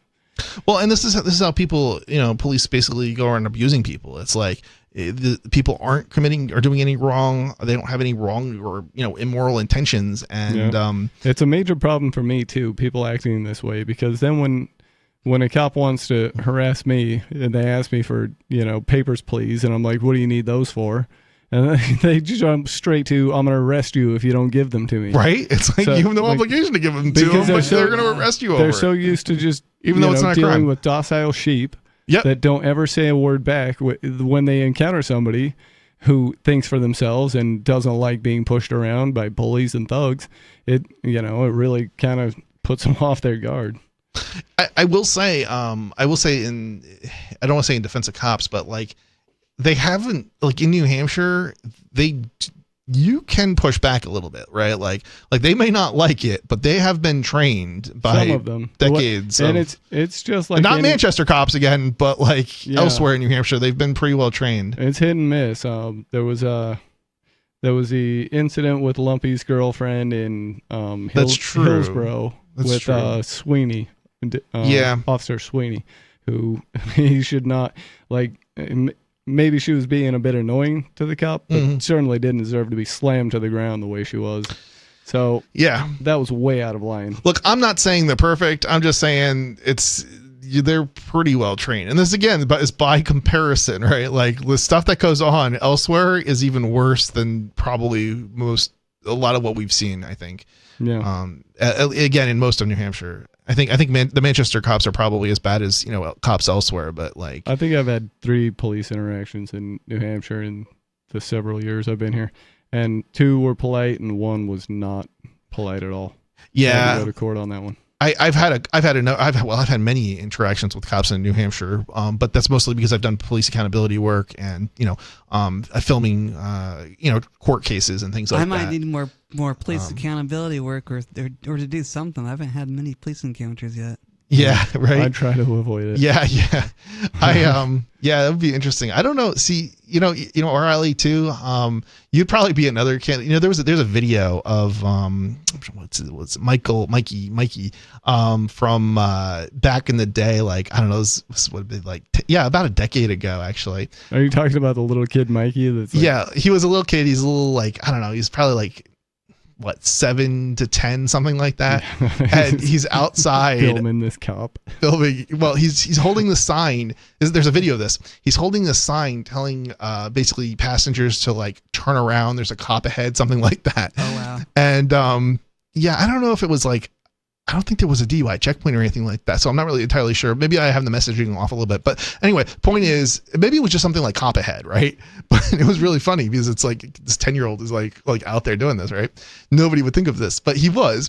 And eventually he gets harassed by this law enforcement agency and he pushes back a bit. And it's just the whole thing is very entertaining. Anyway, I think of you, Riley, doing something similar. Not that you're a 10-year-old, but just the fact that you're an individual who is blind. And so to be holding up a sign that says, turn around or something like that would probably be some pretty entertaining activism. That will be pretty entertaining. Yeah. It would be interesting to see what happens when a cop comes up to you and you start pushing back. Yeah, that definitely gets some views, I think. Yeah, probably. I don't think the video of Mikey ever got a ton of views or anything, but it really should have because it's some super entertaining stuff. I laughed pretty good at that one. There is, I think it's probably one of the best videos, like activism videos out there, and like nobody has seen it. Little kids giving cops a hard time is just golden. Oh yeah. Like, I mean, how do you not get a chuckle out of that? Yeah. But Mikey actually has come out to actual DUI checkpoints as he's gotten a little bit older, and probably, I don't know, I'm trying to think when he came out. It probably was like 15 or something like that. I actually was at a DUI checkpoint, filming, and we were, doing activism, letting people know that there's a DUI checkpoint ahead. And so along with maybe a dozen other people. And this was in Cheshire a number of years ago now. So he's not, it wasn't like he was just being pushed by somebody to like go out there and do it. He's sort of been surrounded by this kind of activism since, forever, his whole life. And so he did it this is stuff like he was doing on his own, basically. Yeah.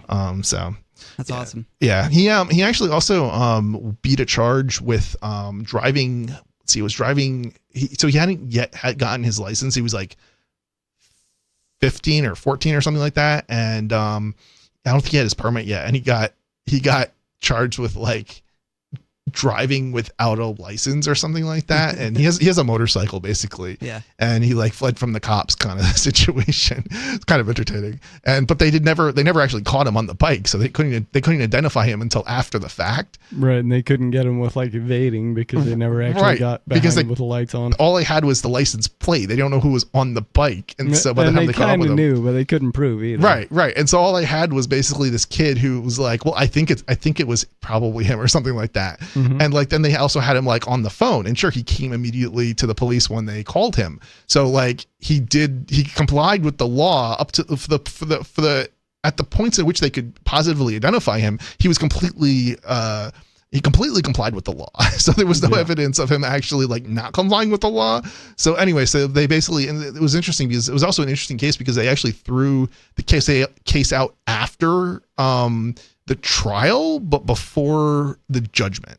So it was very, very bizarre. It was probably one of the most bizarre cases. I've never seen that before. Yeah, that's weird. So yeah, it was very weird. It actually kind of makes you wonder about like what the heck was going on there, as far as like, is he like part of the club or like what's going on anyway? But anyway, maybe they just wanted the feedback to see, how the trial would go. See if they, I don't know. I'm sure they're just as curious. So so one of the reasons that they would do something like that, and there's other examples I can give you of this, but it's probably in those cases it was probably because the guy was a Fed. So there's this guy named David Jurist, and he did all sorts of stuff, and he was arrested a number of times in front of me. And at one point, but at no point was there ever like an actual trial. There was one hearing at one point, but there was never any trials involving this guy. And he was arrested for he was out on bail. He was out on bail violating a law in another state. So he fled the state basically. So let's see, what do you call that? I'm not sure. Violated his bail conditions. So he fled, right? Anyway, he was arrested because you can't flee or violate your bail conditions. He was arrested in New Hampshire. He was released. He had a hearing. He was arrested again. And the entertaining part was the second time he was arrested, they didn't know. There's no way they could have seen that we were basically far away from like this DUI checkpoint, and there's no way the cops could have it was dark out, and there's no way the cops could have identified us at that time. And there's a law enforcement officer that came directly at him and towards us, and it was very bizarre. But in that situation, he was also released a second time. And it's like, wait a minute, like this doesn't, like if anyone else had done that, they would have been arrested and held and thrown in a cage until they had a judge, before they went before a judge. But no, that wasn't the case here. So twice he was released. So, and looking back now, it was like, okay, well, this guy was a Fed, but and that's it's interesting because that Mikey situation sort of seems something similar to that. But there could be another explanation for it for Mikey. I think there's far less likely that Mikey is a Fed or somehow connected to Feds, but nonetheless. He ranks very low on my Fed ability scale. Yeah, mine too. But you don't know. You never know with people some days. I mean, there's the only person who ranks 0 is me. There are it's not unlikely that there are some people who have been in our movement for a long time. There are some sort of undercover informants.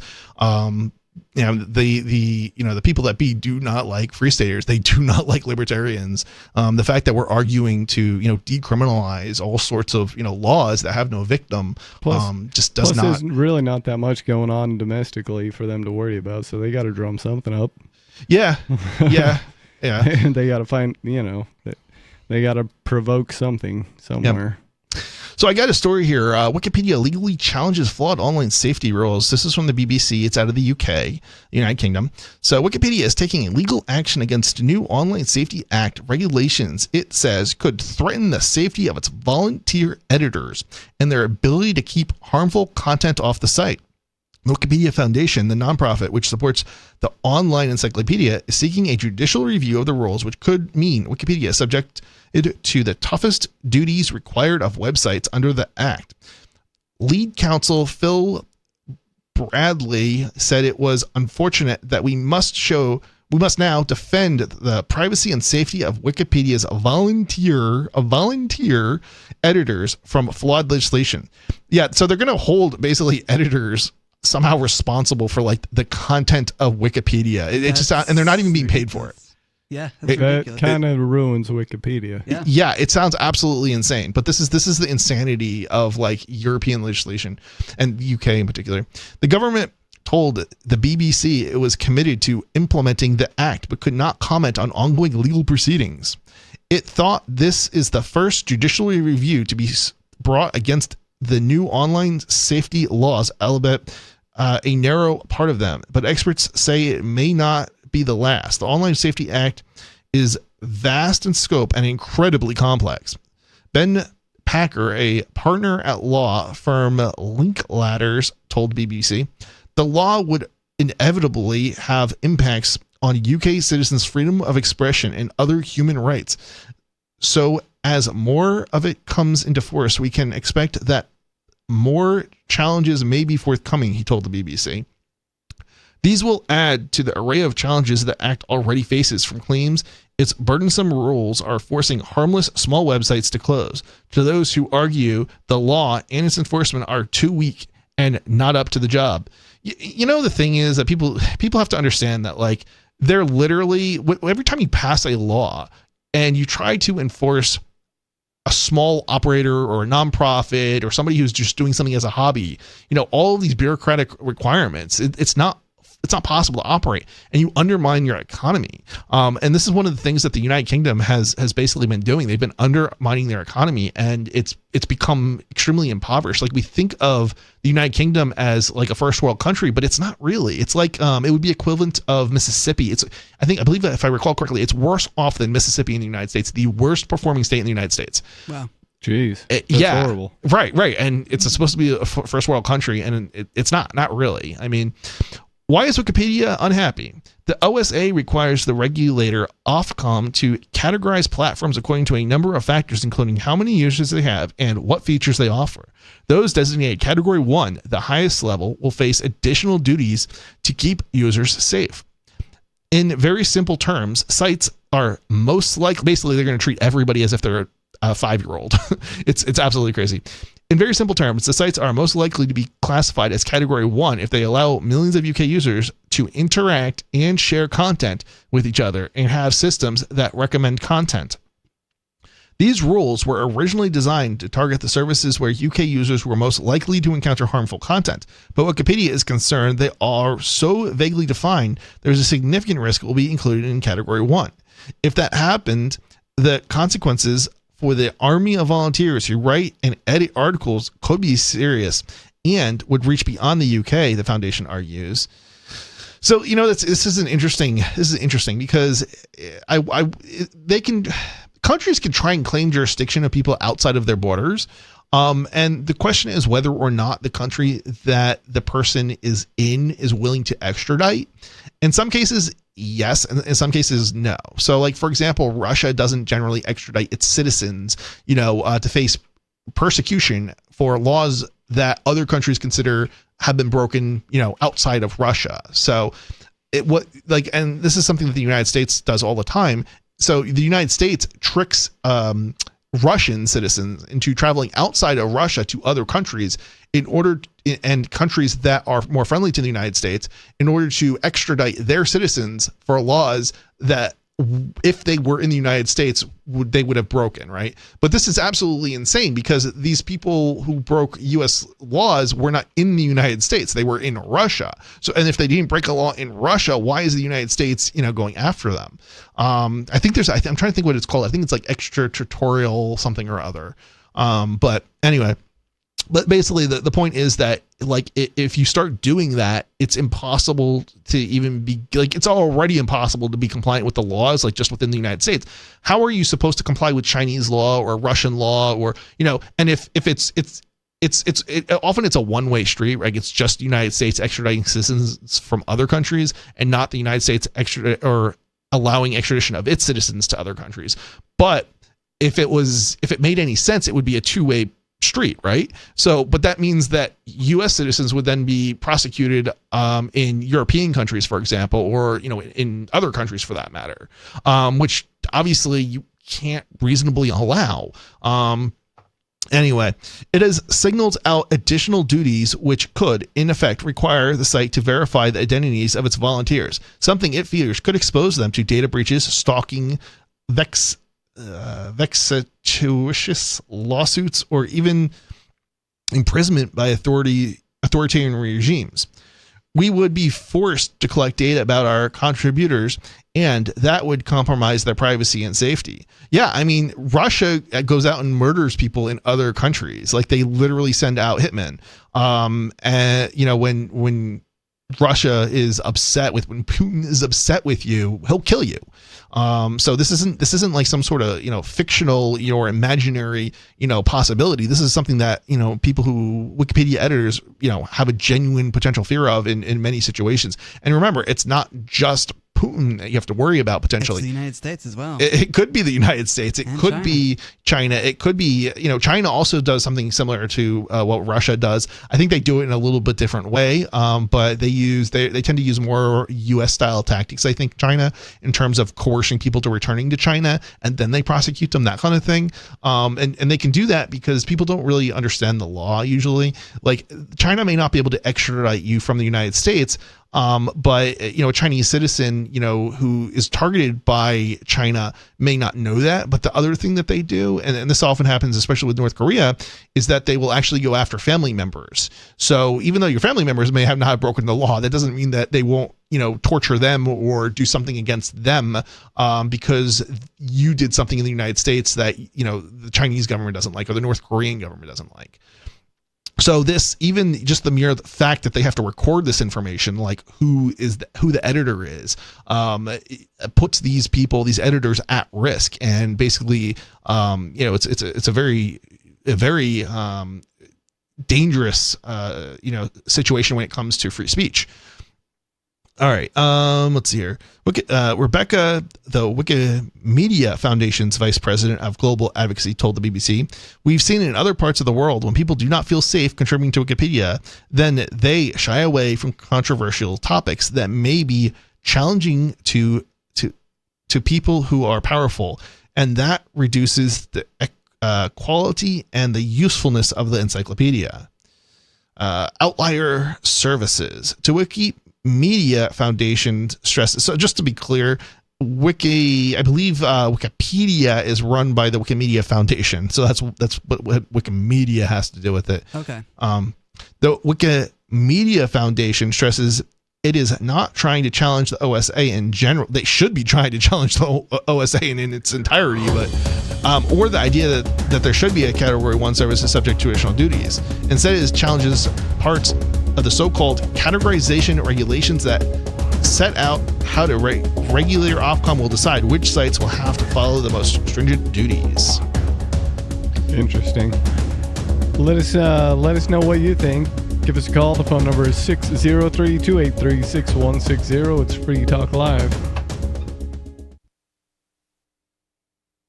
Some of you have wanted to support Free Talk Live's mission on a monthly basis, but don't want to support Patreon. Now we have an alternative that also helps our premier streaming platform, Odyssey. Visit video.freetalklive.com and click Join at the top of the channel. You can subscribe for $5 per month, and unlike other subscription services, Odyssey adds their processing fee on top, so it'll cost a little over $5 per month, but Free Talk Live will receive the entire amount you pledged. Higher donation tiers are available if you're feeling so inspired. You'll get a special membership badge that's visible in the Odyssey chat room, and if we get enough supporters, we may enable members-only chat. This new subscription method is a great way to decentralize our direct listener support away from just Patreon and also support a libertarian-run business, Odyssey. Please visit video.freetalklive.com and click Join to subscribe to our Odyssey channel and help support spreading our message around the planet. Visit video.freetalklive.com and click Join today.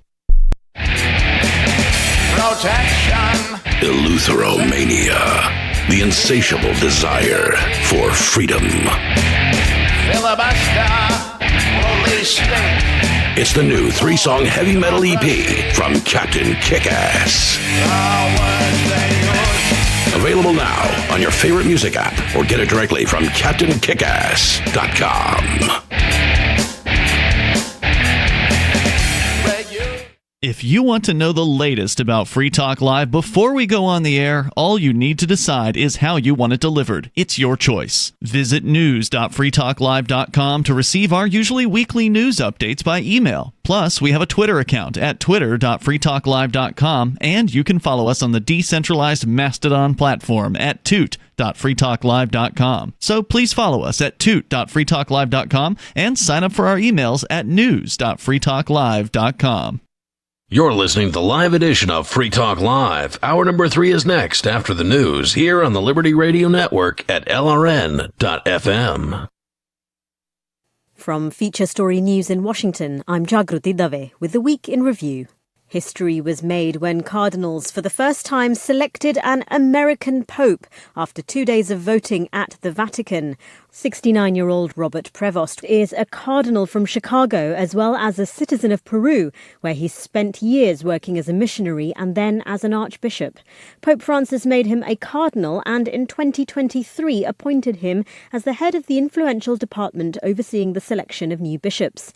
As a result, he was viewed as one of the top contenders to follow in Pope Francis's footsteps. US President Donald Trump offered his congratulations to the new pope on Truth Social, describing it as a great honour for the United States. Robert Prevost will go by the name of Pope Leo XIV. Also this week, tensions between India and Pakistan ratcheted up as Pakistan denied Indian claims of launching attacks on military sites and cities, calling the allegations baseless. Relations between the two countries hit a new low since India blamed Pakistan for a terrorist attack in Indian-administered Kashmir, a charge Islamabad denies. Hira Mustafa reports from Islamabad. Pakistan's information minister took to the social media platform X, and I quote, he stated that Pakistan has not targeted any locations in Indian-administered Kashmir or across international borders so far. Neither has any loss been incurred by Pakistan Air Force. So the stance is very clear, and we have seen a similar statement coming from the Pakistan's Ministry of Foreign Affairs, who has categorically rejected these claims leveled by the Indian officials that Pakistan is trying to escalate the situation.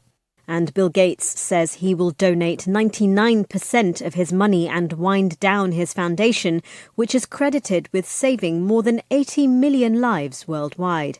Tony Waterman has more. The Gates Foundation won't close up shop overnight, but has set an end date of December 31st, 2045. Over the next 2 decades, Gates says he will give away most of his remaining fortune, with aid totaling more than $200 billion. Most of that money will go towards health and human development, at a time when the Trump administration has slashed funding for foreign aid and scientific research.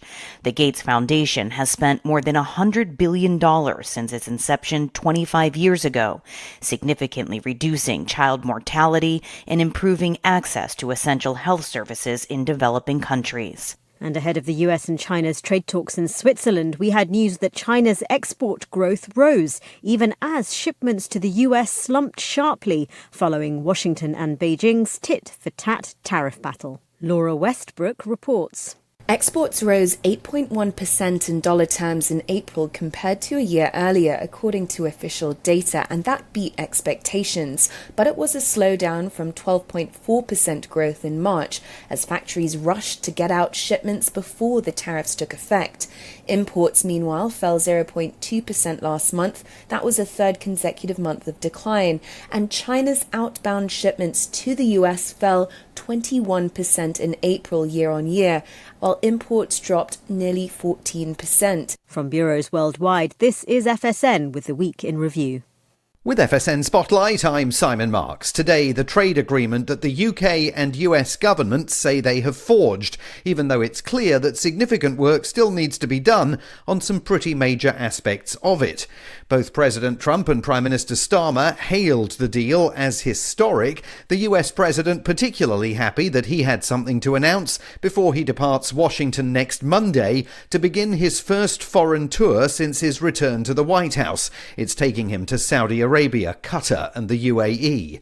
The agreement allows British steel and aluminium exports to enter the USA tariff-free and 100,000 luxury British cars, but it keeps 10% baseline tariffs in place, and Sir Conor Burns, a former UK trade policy minister, thinks it's unclear just how much of a landmark agreement the deal really is. It seems to be quite limited and sectorally specific, but it is better than nothing. But I also think it is worth saying that it is from a suboptimal starting point. President Trump has completely turned over the apple cart of the rules of global trade. We are all operating now in a climate that is very, very unusual. So let's wait and see the detail. US Commerce Secretary Howard Lutnick summed the agreement up this way. Tariffs started at 10% and ended at 10%, he said, and the market access in the UK for American business. The Department of Health and Human Services has issued a new ban preventing the nation's saunas from any further use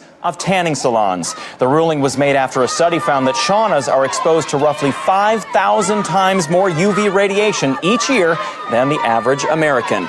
They are at a very high risk of developing melanoma and orangey leathery skin. Saunas, you are tan enough. The nation's saunas have reacted negatively to the ban. I don't care what the government says. I just won $15 in scratches, so I'm getting a freaking tan. This sucks. None of us have time for this shit. We've got Tammys at home to raise. In an Onion News Network poll of saunas across the country, more than 30% argued that a pale complexion will negatively affect the size of their tips at Ruby Tuesdays. And more than half have said that their boyfriend's dentist liked them tan. And he's the father of their second child, so they want him to stick around. This is the Onion News Network. Our Matrix server is about as free as internet chat can be. Join the existing rooms or create your own at chat.freetalklive.com.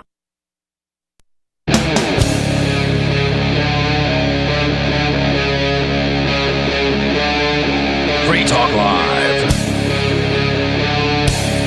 This is Free Talk Live. Talk radio you control. You can call in and talk about whatever you'd like to. The phone number here is 603-283-6160. Are you tired of the oppressive rules and moderation of the big tech social media sites? Our Mastodon server at social.freetalklive.com can set you free. Mastodon is free, open source, decentralized, and federated. Multiple apps are available for iOS, Android, Windows, Mac, and Linux. Social.freetalklive.com. In the studio tonight, it's Stu. O'Reilly. And Mr. Penguin. We've been talking mostly crypto war stuff and tech things. There's That's because Mr. Penguin likes his tech stories, which is nice. It's a nice change of pace. I love how you're describing it too. It's kind of entertaining.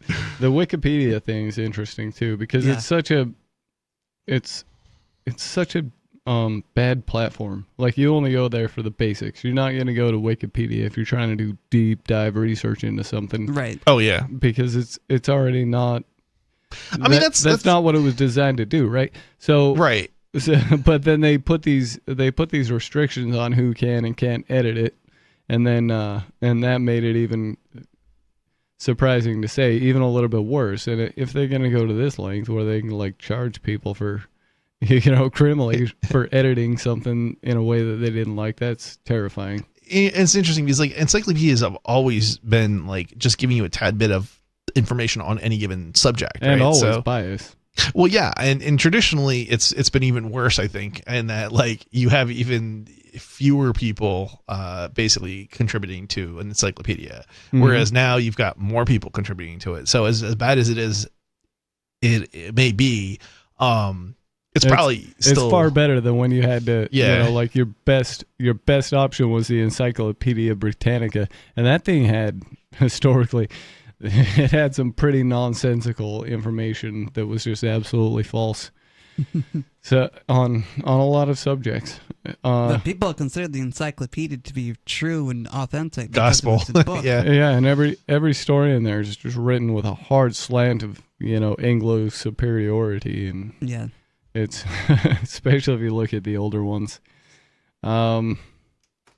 Let's see. We've got I think we got to the end of that story. Is that correct? I mean, there's more, but we cover the gist of it. Yeah. Riley suggested a story that I think we'll get into. This is about political gifts. We're going to give you some variety tonight instead of talking just tech. We're going to talk about a gift that a man occupying an office got from the country. Gonna read this one from Politico, a reputable news source. This headline says Qatar calls reports of pending jet gift to Trump inaccurate. Let's see what all the kerfuffle's about. Yeah. Qatar on Sunday denied reports that the Trump administration is preparing to accept a luxury jet from the country's royal family. ABC News reported earlier Sunday that a super luxury Boeing 747-8 jumbo jet would become available for President Donald Trump as Air Force One and then donated to his Presidential Library Foundation so he could use it after leaving office. Oh, how nice. I know. But Ali Al-Ansari, Qatar's media attaché to the U.S., told Politico the reports are inaccurate. The possible transfer of an aircraft for temporary use as Air Force One is currently under consideration between Qatar's Ministry of Defense and the U.S. Department of Defense, but the matter remains under review by the respective legal departments, and no decision has been made, he said. You have to wonder, like, from a security perspective, like, this seems to, like, it doesn't make a whole lot of sense. And, like, not to mention that, like, the United States is got a huge economy. Like, you would think there wouldn't be any issues, especially with all the money that's spent on defense, for them to equip the president with a plane. Yeah, I don't know. Maybe this is like one of those McLaren type airplanes where there's like only one in the entire world, and currently Qatar has it. Who knows? This is a, what do they say? $400 million. Yeah. The aircraft in question is worth $400 now million. I kind of have to wonder, like, how does that compare to, like, the other aircraft in the fleet that they have for Air Force One? Yeah. That is a good question. I'm not really sure. Like, why would you even want this? Like, I guess it kind of becomes the question. I mean, if you're Trump, I can see why you might want Trump an extra super fancy jet. Yeah, but isn't, like, I don't know, like, I kind of always had the impression the Air Force One was pretty luxurious for the president. Am I just wrong or something? Like, yeah, I think that's the idea. It's supposed to be pretty. I mean, I've watched videos on it, and it seemed like it's pretty luxurious. I mean, I guess it's not. I know like some of these planes are decorated with like gold and stuff like that, but that just seems to be more of a Middle Eastern kind of like, means of expressing wealth and stuff like that. So I don't know, like it doesn't look like these, like, I believe they've got like a whole bedroom and stuff on Air Force One and everything for him and everything, and other very nice furniture and so on. Okay, so here's a little bit of a reference, since like hundreds of millions of dollars, it kind of just gets weird. But the F-35 Lightning II is an aircraft ranging in cost from $82.5 to $109 million. This Boeing is $400 million. Wow. So okay. Anyways, let's get back to this story. Is the F-35 like a fighter jet? Yeah, F-35 is the current most expensive fighter jet. Okay. It doesn't work as good as the older version, the Okay. F-16 or something, I guess. But Okay. But that's what happens when you have no compete contracts. I don't know anything about fighter jets. I don't know what quality is what, and so I was just curious. Yeah, I've just heard the F-35 is a real piece of junk. I know absolutely nothing about it. I don't want to know anything about the military stuff. That's just like so. Ugh. So like killing people is not my thing. I mean, I know that's what statists like to do, but I like to kind of remove myself from the state. Yeah, I try not to pay too much attention to like all the, I don't fanboy about the capabilities and stuff. I am interested in what things cost. It's the fraud and the waste that really gets me intrigued. Yeah, like, I don't have a problem with self-defense, but like, as far as like, I like to preach about, peace. I want people to be more peaceful with each other, not killing each other, not dropping bombs on women and children overseas, which is what the government does. Wouldn't that be nice if we could have peace instead of bombs? Yeah. Sure. This Boeing 747-8 aircraft in question is worth $400 million, ABC reported, and was set to be announced during Trump's upcoming visit to the Middle East. A person familiar with the situation said no announcement is planned for Trump's visit. Trump will soon depart for a 4-day trip to the Middle East, with stops in Saudi Arabia, Qatar, and United Arab Emirates. A U.S. official with direct knowledge of the plan confirmed there had been talks about the Emir of Qatar gifting the plane to Trump to use as Air Force One, and a former U.S. official familiar with the situation said the talks involved the Qatari Defense Ministry and the Pentagon. Both were provided anonymity because they're not authorized to speak about the issue, which is sensitive. What is there to say about? We might give this plane to Trump. Trump might accept it. Like this. So I guess the inaccuracy that this story wants to point out is that it was reported he's going to take the jet, and this is like, they're like, no, that's inaccurate. This is still being worked out. Now I'm really curious who actually manufactured the jet. Was this? I mean, so it's a Boeing jet. It's a Boeing jet, so that's a U.S. company that manufactured it. Yeah. Yeah. So it's kind of funny because, like, okay, so they got the jet from us, and now they're giving us the jet back. I mean, it just kind of makes it even more and kind UAE of humorous. And Saudi Arabia are very much on the western side of influence. Oh yeah, yeah. So they're allies, I guess you could say. Oh yeah, for sure. It's all about the money. Definitely about the money. Definitely. Yep. It's always about the money. Well, I mean, sometimes there's definitely some Middle Eastern states that are, how do I say this? They have maybe a flawed system, a moral system, but they have a system that's more aligned with sort of a religious side than with pure money. But yeah. Back to the article. Citing the emoluments clause of the Constitution, some key Democrats pounced on the report Sunday, accusing Trump and his administration of engaging in corruption and bribery. This has never gone on in the presidency ever. Oh, no. Nothing says... We're so perfect. We're the Democrats. We're so perfect. Biden, Obama, they've never been corrupt. Yeah, we never do that stuff. Nothing says America first, like Air Force One. Brought to you by Qatar, wrote Senator Minority Leader Chuck Schumer. Ooh, good old Chucky Schumer. In a post on X. It's not just bribery, it's premium foreign influence with extra legroom. Senator Adam Schiff, Democrat, California, a frequent target of the president's ire, accused Trump of violating that clause in Article 1 of the Constitution, which bars any federal government office holders from accepting any present emolument, office, or title of any kind whatever from any king, prince, or foreign state absent congressional approval. Seems pretty clear that a $400 million air palace from a foreign emir qualifies, he wrote on X. The corruption is brazen. So I guess that's what the kerfuffle is about. I mean, sure, if this was the Democrats, there wouldn't even have been a story, right? It would have been like a footnote or something like that. Well, it would have been a story, but it would have been from the conservative outlets and them screaming about how their favorite person, like if it were Kamala, how Kamala is corrupt and we would never do this. Well, I'm sure they would be like they wouldn't even be questioning it, right? Like there wouldn't be a question of corruption. It would just be like, oh, we're doing it. Like there wouldn't even be a debate, right? Like it would just be like, oh yeah, okay. So they have the authority, they're the president or whatever, and because it's the it's just, oh man, I mean they're so hypocritical, the left. Well, I mean they're both hypocritical, but it's just like the left has kind of gone like on overdrive. Ever since I don't know when, but I guess at least since Trump got elected the second time. And I just want to make clear, I didn't vote for Trump. I don't like Trump. I'm not a Trump fan here.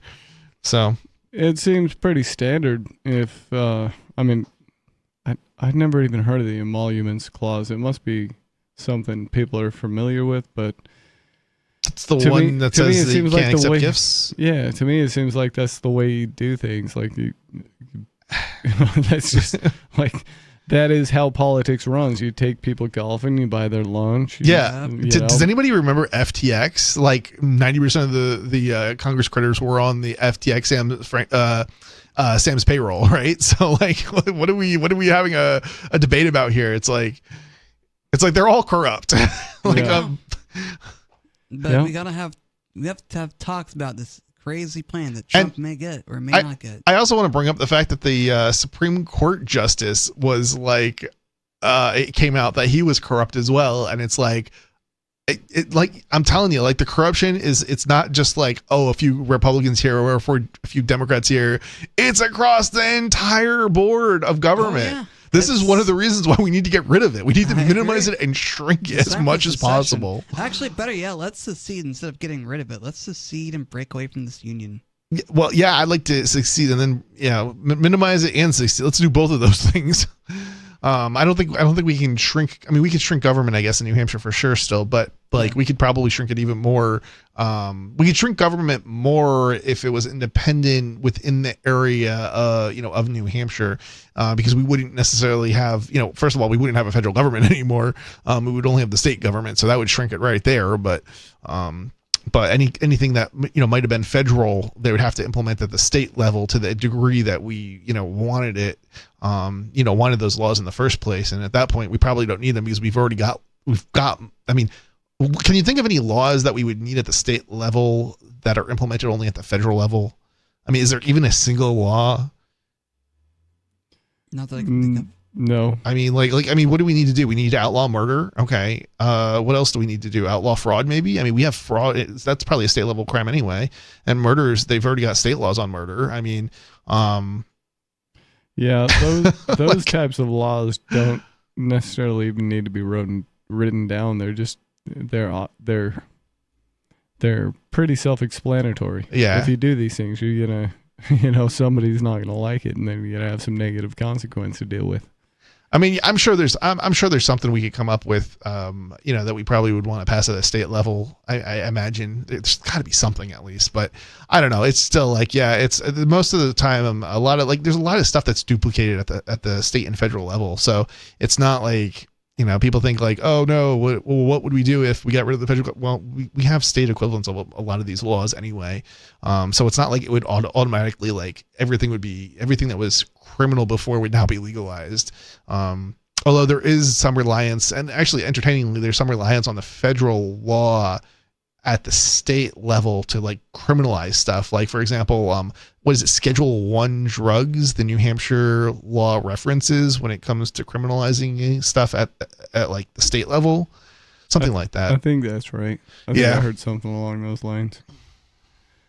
I don't usually ask what the laws are, though. I just do what I find to be, either necessary or okay for me. And if it turns out to be illegal, I don't know, that's somebody else's problem. I'm sure they'll try. That's only make it your problem. I'm sure they'll try to make it mine. But yeah. People really ought to be left alone for most of what they do. But anybody would have a real hard time giving me one example of any aspect of their life that isn't touched by government in some way. Oh yeah, I mean, like stuff that like you would think, one thing you do in your daily life that isn't affected by government. There's stuff that like you would think that wouldn't be touched by government, like water, or like drink, just to have a cup of water, like from the nope. Yeah, it's fluoridated, or the or even if you have a well, like there's probably like you got a permit to drill the well, or there's like rules on collecting rainwater. I'm sure if you're digging a well, there's got to be rules on how you can dig the well. There's got to be rules on how you can run a pump, how the pump should be manufactured, all sorts of things. Absolutely. Where it can be manufactured, what it's going to cost you, because taxes and things like that, tariffs, all sorts of things. Like there's probably not anything that you could, like, I wonder if like a pencil, like, oh no, that's going to be regulated because of the trees, yeah, I mean, just trying to think of it like paper. I mean, I wonder like, yeah, well, again, that goes back to trees. Yeah, oil. I mean, that's going to be heavily regulated too. There's just like probably not a thing that you like. Is sleeping regulated? Like the beds you sleep on are regulated. Even, like in one case, they they specifically pointed out you should never have a government problem in this area, and that was religion, right? That's their separation of church and state. Yeah. But every single religion in this country absolutely has the government all up in their business. I can definitely tell you the government has regulated religion. They've set a certain set of religions at a higher priority than another set, and they treat the other set as, you're criminal, right? Like, and I'll give you an example. The Shire Free Church, for example, they've denied they haven't denied registering the church, but they have denied in terms of like property taxes, where other churches, don't have to pay property taxes. The Shire Free Church has to pay property taxes, as an example. So it's not a mainstream religion, therefore, it's ridiculous. And yet, despite the fact that it, checks off all the boxes of religion, what a church has to do or is, they still discriminate. Well, we don't think you're a real church because we don't believe you, or whatever nonsense. Your political activism, right? Is like service to a community. Yeah. Right. Like, yep. Yeah. The wrong God. It's like, because we're advocating peace, and maybe you don't understand the rationale for, why cryptocurrency is a means to peace, or, gold backs. You probably are just going to ignore that entirely. But, let me explain this just so people understand this. Because so many, how do I say this? Haters are out there that criticize us, and like, they don't understand, how they don't understand the history of money, and they don't understand how it's called fiat. Well, we have modern currencies are a fiat currency, which basically means they're not backed by anything. They're just issued by the crown, essentially. Right. And what that does is it enables the state to inflate the money supply so that they can steal a little bit of the value of the dollars that you hold, basically, or the euros that you hold. And when they do that, they spend that money on dropping bombs on women and children overseas. So when you advocate for cryptocurrency, this is why libertarians and the Shire Free Church like cryptocurrency. It's because it stops the government from being able to drop bombs on women and children overseas. Or it doesn't. I can't say it stops it, but it doesn't enable them directly. Right. It doesn't. You're not contributing to it, basically, by when you use gold backs or you use cryptocurrencies. And for those who don't know what gold backs are basically there's actual gold in the bill itself. It's a non-government. I don't know if currency is technically the correct word to use, but it's equivalent to basically what a dollar bill or whatever is, or technically each one unit is worth about $5. I think it's actually up to $6 now. It's somewhere in the $6 range. Yeah, and again, they trade at roughly twice what the melt value would be. Yeah, for the simple fact that they're convenient and they work for trade, as opposed to gold being much more harder. Aspect, and there's the cost of making them, but I think they're well worth the the 100% markup on the melt value. I think is a fair trade for the utility that it brings to the market, because to be able to hold on to 1/1000th of an ounce of gold, that's really small, and you're probably going to lose it. Oh yeah. So it's nice that we can have it embedded in a piece of plastic. Yeah, and they're gorgeous too. They're absolutely beautiful bills. I wish I could see them.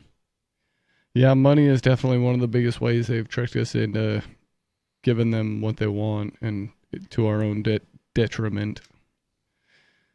I've got another story here that I'd like to get into. Do we have enough time? Looks like I've got enough time to start at the headline, and we'll get into this on the other side. We'll tease you with the headline and then leave you halfway through the story.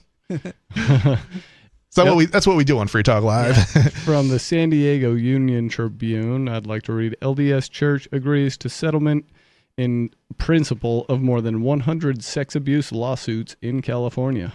I've heard about this case. This is the Church of Jesus Christ of Latter-day Saints. Entertainingly, that's both of the churches that you guys were previously associated. Yep, Riley and I were both born into this strange culty church. It's a strange church for sure.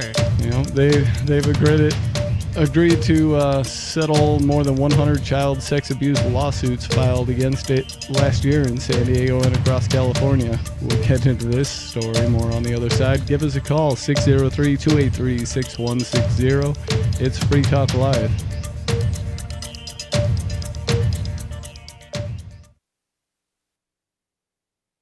This hour of Free Talk Live is brought to you by Dash Digital Cash. Dash is the cryptocurrency designed to be used for spending. In addition to being one of the world's first cryptocurrencies, Dash was the first crypto project to have a decentralized autonomous organization that to this day continues to improve and promote Dash. Every month, 10% of the mining rewards go into a treasury. Anyone with one Dash to spend can put forward a proposal to the Dash masternodes. The masternodes vet the proposals and decide which ones move forward and are funded by that treasury. Nowadays, DAOs are plentiful, but Dash paved the way by doing it first, nearly a decade ago. Dash is one of the oldest cryptocurrencies and is widely available on exchanges, including the decentralized Maya protocol, and in multi-crypto wallets. It's easy to get and use Dash. Start by learning more at dash.org. Thanks to the Dash DAO for sending us 32 Dash per month to promote Dash on the air. Visit dash.org to learn about Dash. Dash.org. From Feature Story News in Washington, I'm Jagruti Dave with the Week in Review. History was made when cardinals for the first time selected an American pope after 2 days of voting at the Vatican. 69-year-old Robert Prevost is a cardinal from Chicago as well as a citizen of Peru, where he spent years working as a missionary and then as an archbishop. Pope Francis made him a cardinal and in 2023 appointed him as the head of the influential department overseeing the selection of new bishops. As a result, he was viewed as one of the top contenders to follow in Pope Francis's footsteps. US President Donald Trump offered his congratulations to the new pope on Truth Social, describing it as a great honour for the United States. Robert Prevost will go by the name of Pope Leo XIV. Also this week, tensions between India and Pakistan ratcheted up as Pakistan denied Indian claims of launching attacks on military sites and cities, calling the allegations baseless. Relations between the two countries hit a new low since India blamed Pakistan for a terrorist attack in Indian-administered Kashmir, a charge Islamabad denies. Hira Mustafa reports from Islamabad. Pakistan's information minister took to the social media platform X, and I quote, he stated that Pakistan has not targeted any locations in Indian-administered Kashmir or across international borders so far. Neither has any loss been incurred by Pakistan Air Force. So the stance is very clear, and we have seen a similar statement coming from the Pakistan's Ministry of Foreign Affairs, who has categorically rejected these claims leveled by the Indian officials that Pakistan is trying to escalate the situation. And Bill Gates says he will donate 99% of his money and wind down his foundation, which is credited with saving more than 80 million lives worldwide. Tony Waterman has more. The Gates Foundation won't close up shop overnight, but has set an end date of December 31st, 2045. Over the next 2 decades, Gates says he will give away most of his remaining fortune, with aid totaling more than $200 billion. Most of that money will go towards health and human development, at a time when the Trump administration has slashed funding for foreign aid and scientific research. The Gates Foundation has spent more than $100 billion since its inception 25 years ago, significantly reducing child mortality and improving access to essential health services in developing countries. And ahead of the US and China's trade talks in Switzerland, we had news that China's export growth rose, even as shipments to the US slumped sharply following Washington and Beijing's tit-for-tat tariff battle. From bureaus worldwide, this is FSN with the Week in Review. You can stick it to the man and big tech. Join our FTL social mastodon at social.freetalklive.com.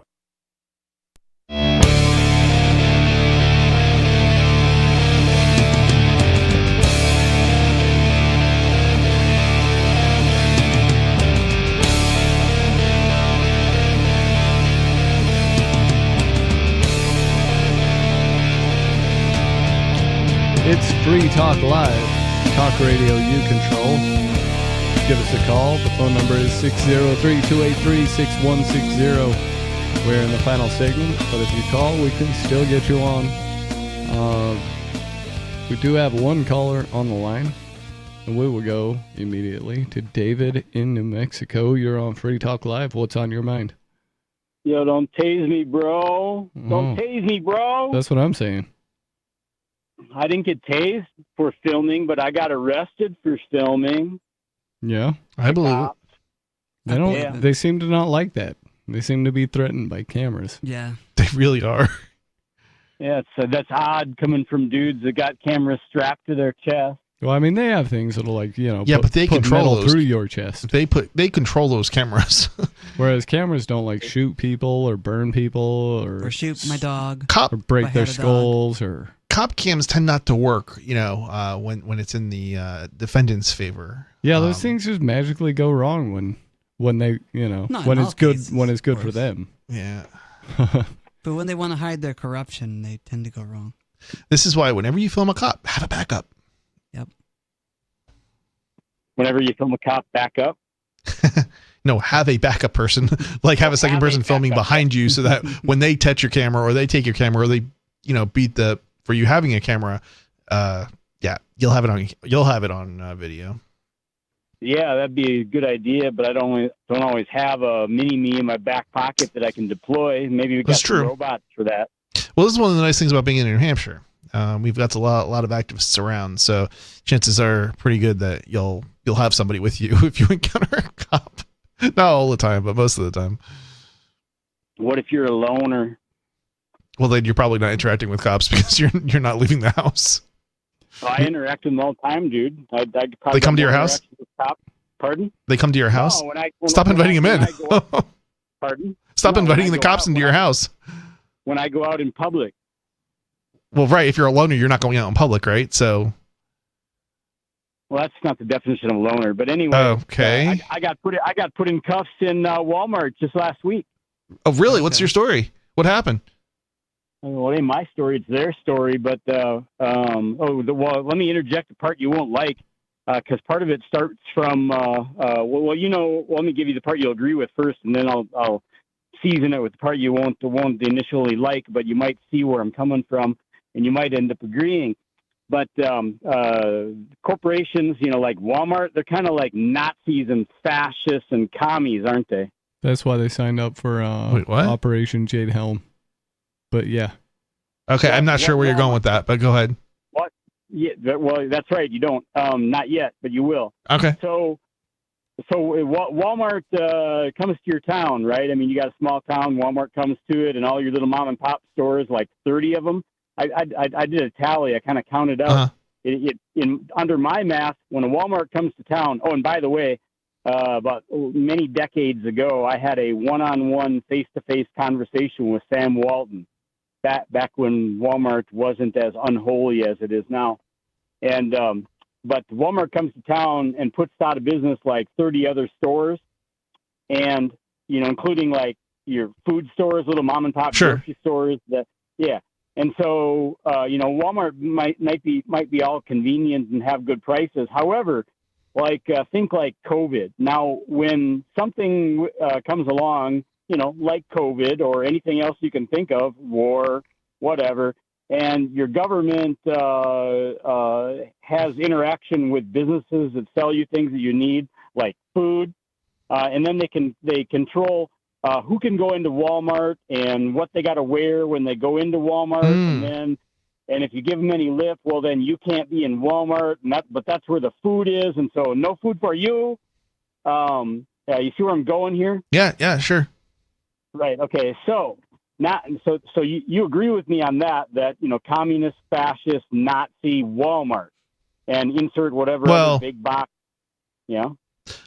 I'm not sure if I'm not sure if the use of the words that you're using is proper or correct, but is theater. They were said theater. But I get where you're going with this, so keep going. Okay. So, now Walmart came to town, and I no longer can go to mom and pop grocery store or mom and pop hardware store or mom and pop gas station or whatever, because they're all out of business because Walmart came to town. And then I go into Walmart and they tell me to do this and tell me to do that and question me on why I'm buying this and why are you buying that and why do you have this many of this and why I'm not going to sell you this. Did you buy some phone cards lately? Is that what's going on here? You bought a few phone cards and didn't like it? A few too many of them? Well, that was one of the things, but that wasn't even the first thing. Yeah, that's government regulation for you right there, actually.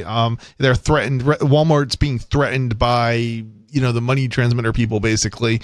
And, regulators. Right. But that happened at the end of my visit. At the beginning of my visit, the Nazis in Walmart. Oh, and by the way, here, let me slip in the part you guys probably won't like. The Walmart that I happen to go to, their entire management is gay and lesbian. And I happen to be a straight guy. Okay. And they don't really like me. Okay? So don't shop there. And, well, then I got to drive twice as far, and I already drive 70 miles round trip. How much farther would you like me to drive? Yikes. Okay. So anyway, I wasn't in the store maybe 10 minutes, and they're already hassling me about I happen to be packing my belongings up and storing things. And instead of buying cardboard boxes for 87 cents a piece, I went in there and I bought like over 100 of those blue reusable Walmart bags because they're better for my purposes for packing and storing than cardboard boxes or anything else for that matter. And now, because, normal people don't buy 100 blue reusable Walmart bags, suspicious. We better follow this guy around. He's probably up to something. Besides, he's a straight white male cisgender, and we're not. So that makes it doubly suspicious, and we already don't like him. And anyway, so I was grabbing these bags, and I can see out of the corner of my eye the little I call them Smurfs because they're all dressed in blue.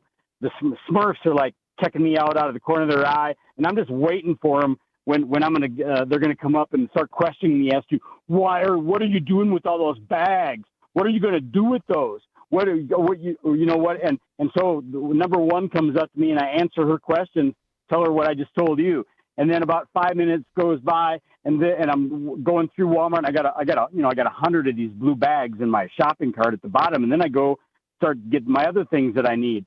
And then Smurf number 2 comes up to me, and like what, yeah, blah blah. And I'm like, so I go through the whole damn story all over again.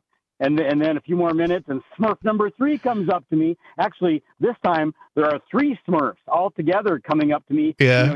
Because they need to ask me questions with 3 of them instead of 1 at a time, because that'll make them more effective detectives as to what is really going on here with this dangerous man. You know what's funny is this story is so plausible, right? Like when we were talking about credibility earlier, right? Like with somebody else on the show. The guy wasn't credible, but like this story like is so stereotypical, right? Yeah, like David. And I don't think he's right about like I think he's probably encountering like people on the left probably like getting upset about his odd behavior, right? Like I don't think this has anything to do with their sexuality. Probably I'm a gay man myself, but I certainly know what he's talking about when he's describing these individuals. And But you're not a gay man of the level of mentality of gay man that would. No, I know where you're going with this. Yeah, I mean, it has nothing to do with their sexuality, but yeah, they're probably like on the left, and yeah, But Chris, you haven't walked in my shoes. Have you ever been a straight man?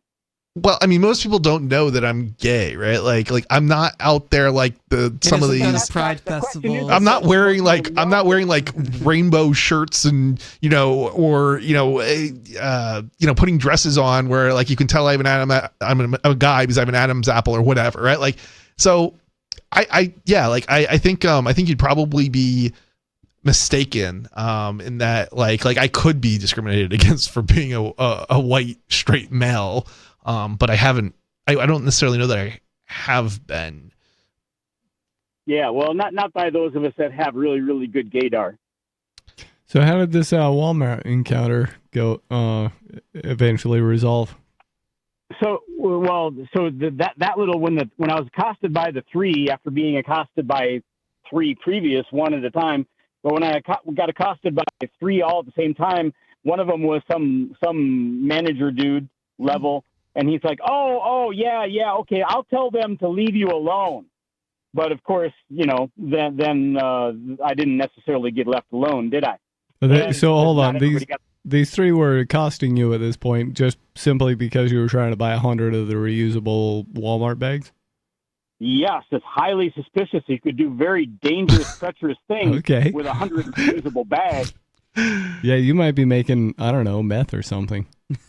You could. I mean, there's got to be a way to make meth. I mean, blue. The key, the clue is right in the color. Meth, blue crystal meth, blue bags. See, very suspicious. That's why. Yeah, it is very suspicious. So anyway, and then I do a bunch of other shopping, blah blah blah, and they're watching you the entire time you're in the store. After that, that yeah. Matter of fact, when the three of them accosted me and they were asking me questions all over again, what I did is I made a show of looking up. And I waved both hands as I turned in a 360 circle and waved at all of the cameras. Like you can get away with picking your nose in a Walmart without the security dude watching you on camera, everything that you do, especially after you're very suspicious being a white, straight, cisgender male with a bunch of bags. Mm-hmm. So anyway, upon getting to the end of my shopping, one of the things that I wanted to do was buy some gift cards, which Chris was onto at the beginning, but I had never, ever, ever in my life bought them before. So I'm looking at the rack trying to see, well, what's the difference between, we got Amex and Visa and MasterCard, and this one has these terms, and this one has this price, and this one blah, blah, blah. And I'm like all confused. And so what I do is I take one of each that is different from the others. And I don't just mean because I did take MasterCard, Visa, Amex, because they could have different terms. But some of them had different prices. And so I had a handful of these things, and I walked up to the customer service, and I haven't even gotten within 15 feet of the counter, and the lesbian chick goes, I can only sell you 5. And I'm like, well, okay, I don't plan on buying more than like 3. Just because I have my hands full of cards doesn't mean I intend to buy them all. I wanted to ask you some questions. So I started asking her questions. A Walmart employee? You're going to ask questions to a Walmart employee? You ain't getting anywhere with them. well, actually, I talked to one girl. She was straight. No, I'm sorry. This is the credibility here. You're going downhill right now, right? A Walmart employee being able to answer questions is like there's zero chance of that being a truth. Maybe some Walmart there was one girl that was really, really good, and she happened to be straight, and that's why she was good. Yeah, okay. Oh, she's on her way out, though. Yeah. Yeah, she's on her way out. If you find a smart Walmart employee, I'm sorry, but really? Are you sure? Well, she wasn't brain surgeon smart. We're talking about relative okay, fair enough. Okay. Relative to the. So what happened?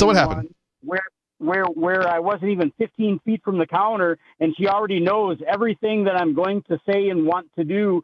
And starts telling me that she can or can't do whatever when I haven't even gotten within 15 feet of the counter yet. Sure. Okay. So anyway, the one that said that, so I started asking her the questions, and she continues to give me a problem. So I say, well, can I see a manager? And then she comes back with, I am a manager. I go, oh, okay. Well, can I see a different manager? and so she goes, okay, and she goes to the manager door and gets entered into behind the locked door, and I'm waiting, and then the manager, after like 15 minutes, finally comes out. Oh, he's gay too, and his assistant manager, he's gay too. You guessed it. And then I'm talking to them, explaining to them my problem, my situation, my questions, my wants, hopes, and desires at Walmart today. And then I see their eyes move from looking at me to looking at behind me. And I turn around, and there's the cops. Huh. Okay, so this doesn't really surprise me at all. And at the same time, it's like, so ridiculous. Yeah, well, I mean, I get that you're being an annoying customer, but like to call the cops on somebody because they're being an annoying customer. I'm annoying to dumb gay people is who I'm annoying to. Yes, you're correct. Dumb gay people. Yeah. Thanks for the call tonight, David. I don't think this is a gay people issue. This is a dumb Walmart employee issue because they don't pay enough to hire the brightest tools in the shed. But I'm sure David absolutely relished every moment of this interaction. Yeah.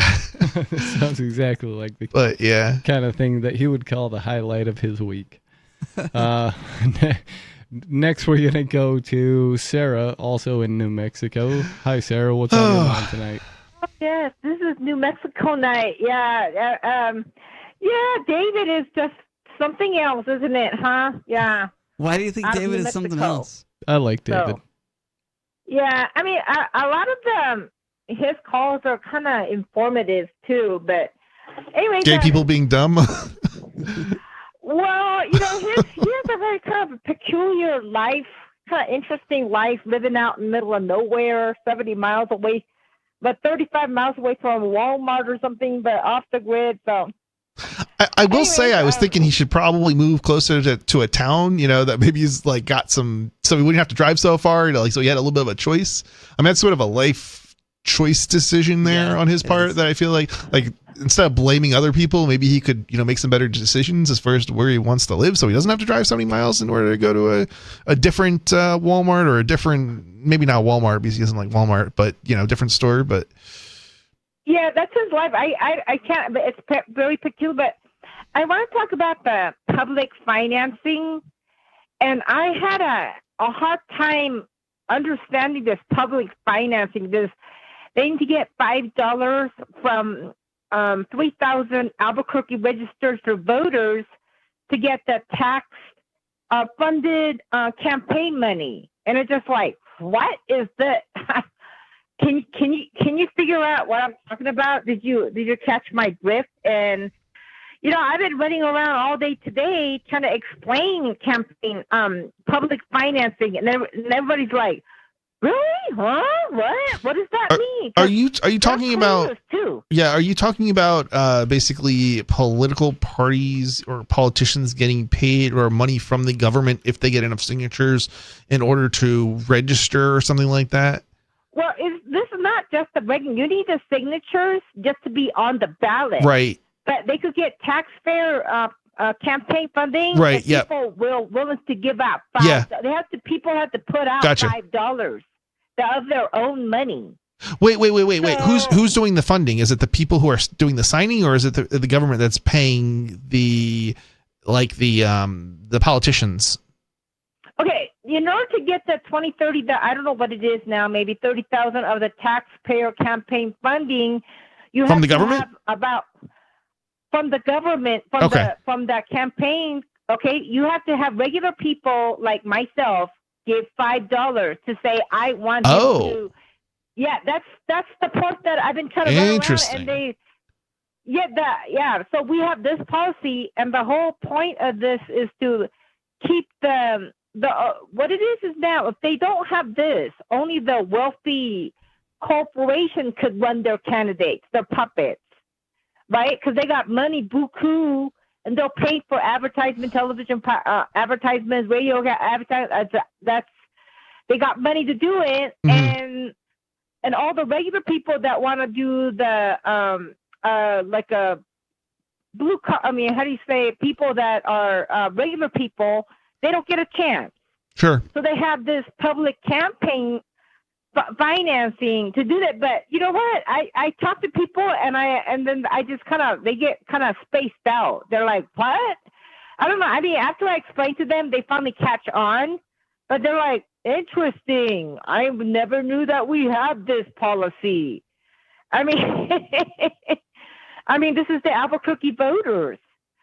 So where are you going with this? You just kind of wanted to explain to us that this is a policy or a law that exists that nobody knows about? Well, the thing is, it's kind of peculiar that it exists, and running around explaining to the Albuquerque voters, and they're just clueless.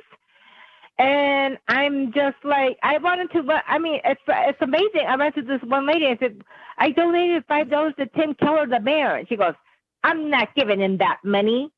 It's like, I guess he doesn't want him to be on the ballot or get public financing, or she does not like him at all. But I'm just saying that we have this election public financing thing here in the city of Albuquerque. So I don't know what you have that in New Hampshire, but it's very peculiar and nobody knows how it works. They just think that I'm harassing them for money for their campaign, and then I'm asking them for $5, and it's just really hard to. It was hard for me to understand what's behind it. So I can understand your situation in that it's hard to get people to sign stuff. Period.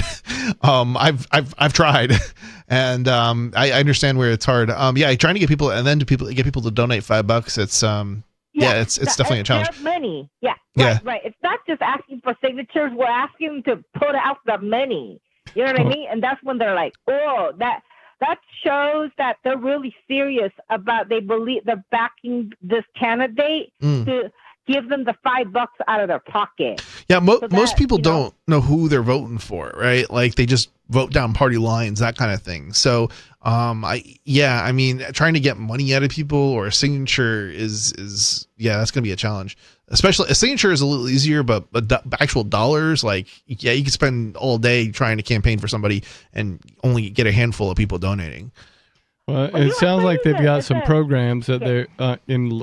Such as in New York City's multiple match system, they've got. No, that's a different program than what she's talking about, probably. Right, but it's a similar program. Right, it's the same kind of thing, but they're just trying to incentivize it by multiplying the amount that you donate. Okay, so in their case, it's $5 for $5. In New York City, it's what, 15 for $5 or something like that? Well, the example given here was 10 for $5. A $50 donation generates a total of $350 for the candidate. Oh wow! Yeah, that's a substantial boost. How does it generate $350 for the candidate? State gives them $300 for the $50 that the person donates. Oh wow! Yeah, that is. I'm really. That's exciting to hear that New York is doing it. Oh, it says that, only 10% of the voters in New Mexico vote, but they are. What I'm amazed that they're kind of smart, because our mayor is a Notre Dame graduate and his wife is a doctor. So it seems like people with only like degrees and credentials actually run and take serious public office. Our governor has a law degree.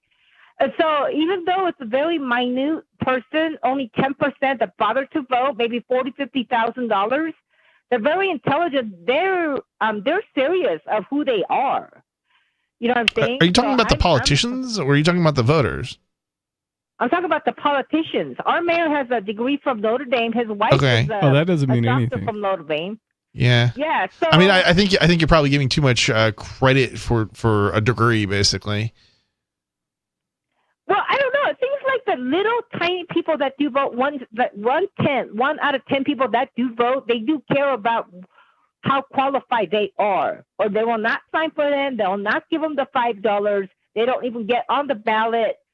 So thank goodness for 10% of New Mexico that get these real lawyers to actually have our senator jobs and stuff like that. And lawyer is synonymous with liar. Thanks for the call, Sarah. Yeah, that's for sure. Certainly, people ought to be more qualified for the job if they're going to do political type jobs. Yeah. But a degree from an Ivy League college is not qualification for that. Give us a call on Saturday. We'll be back. This has been Free Talk Live.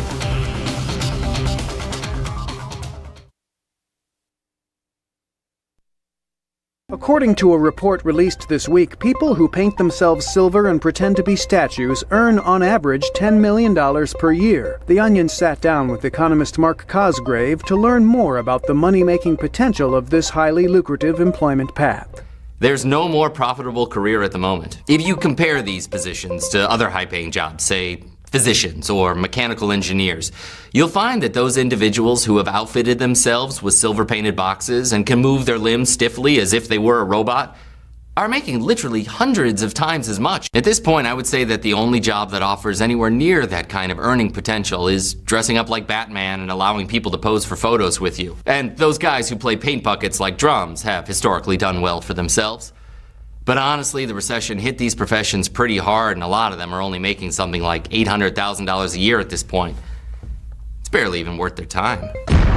This is the Onion News Network. Should you be able to earn an honest living free from senseless government interference? The Institute for Justice thinks so. That's why we've spent years defending hard-working men and women from pointless government regulations. Nationwide, IJ has created opportunity by reducing government power. But there is still more work to be done.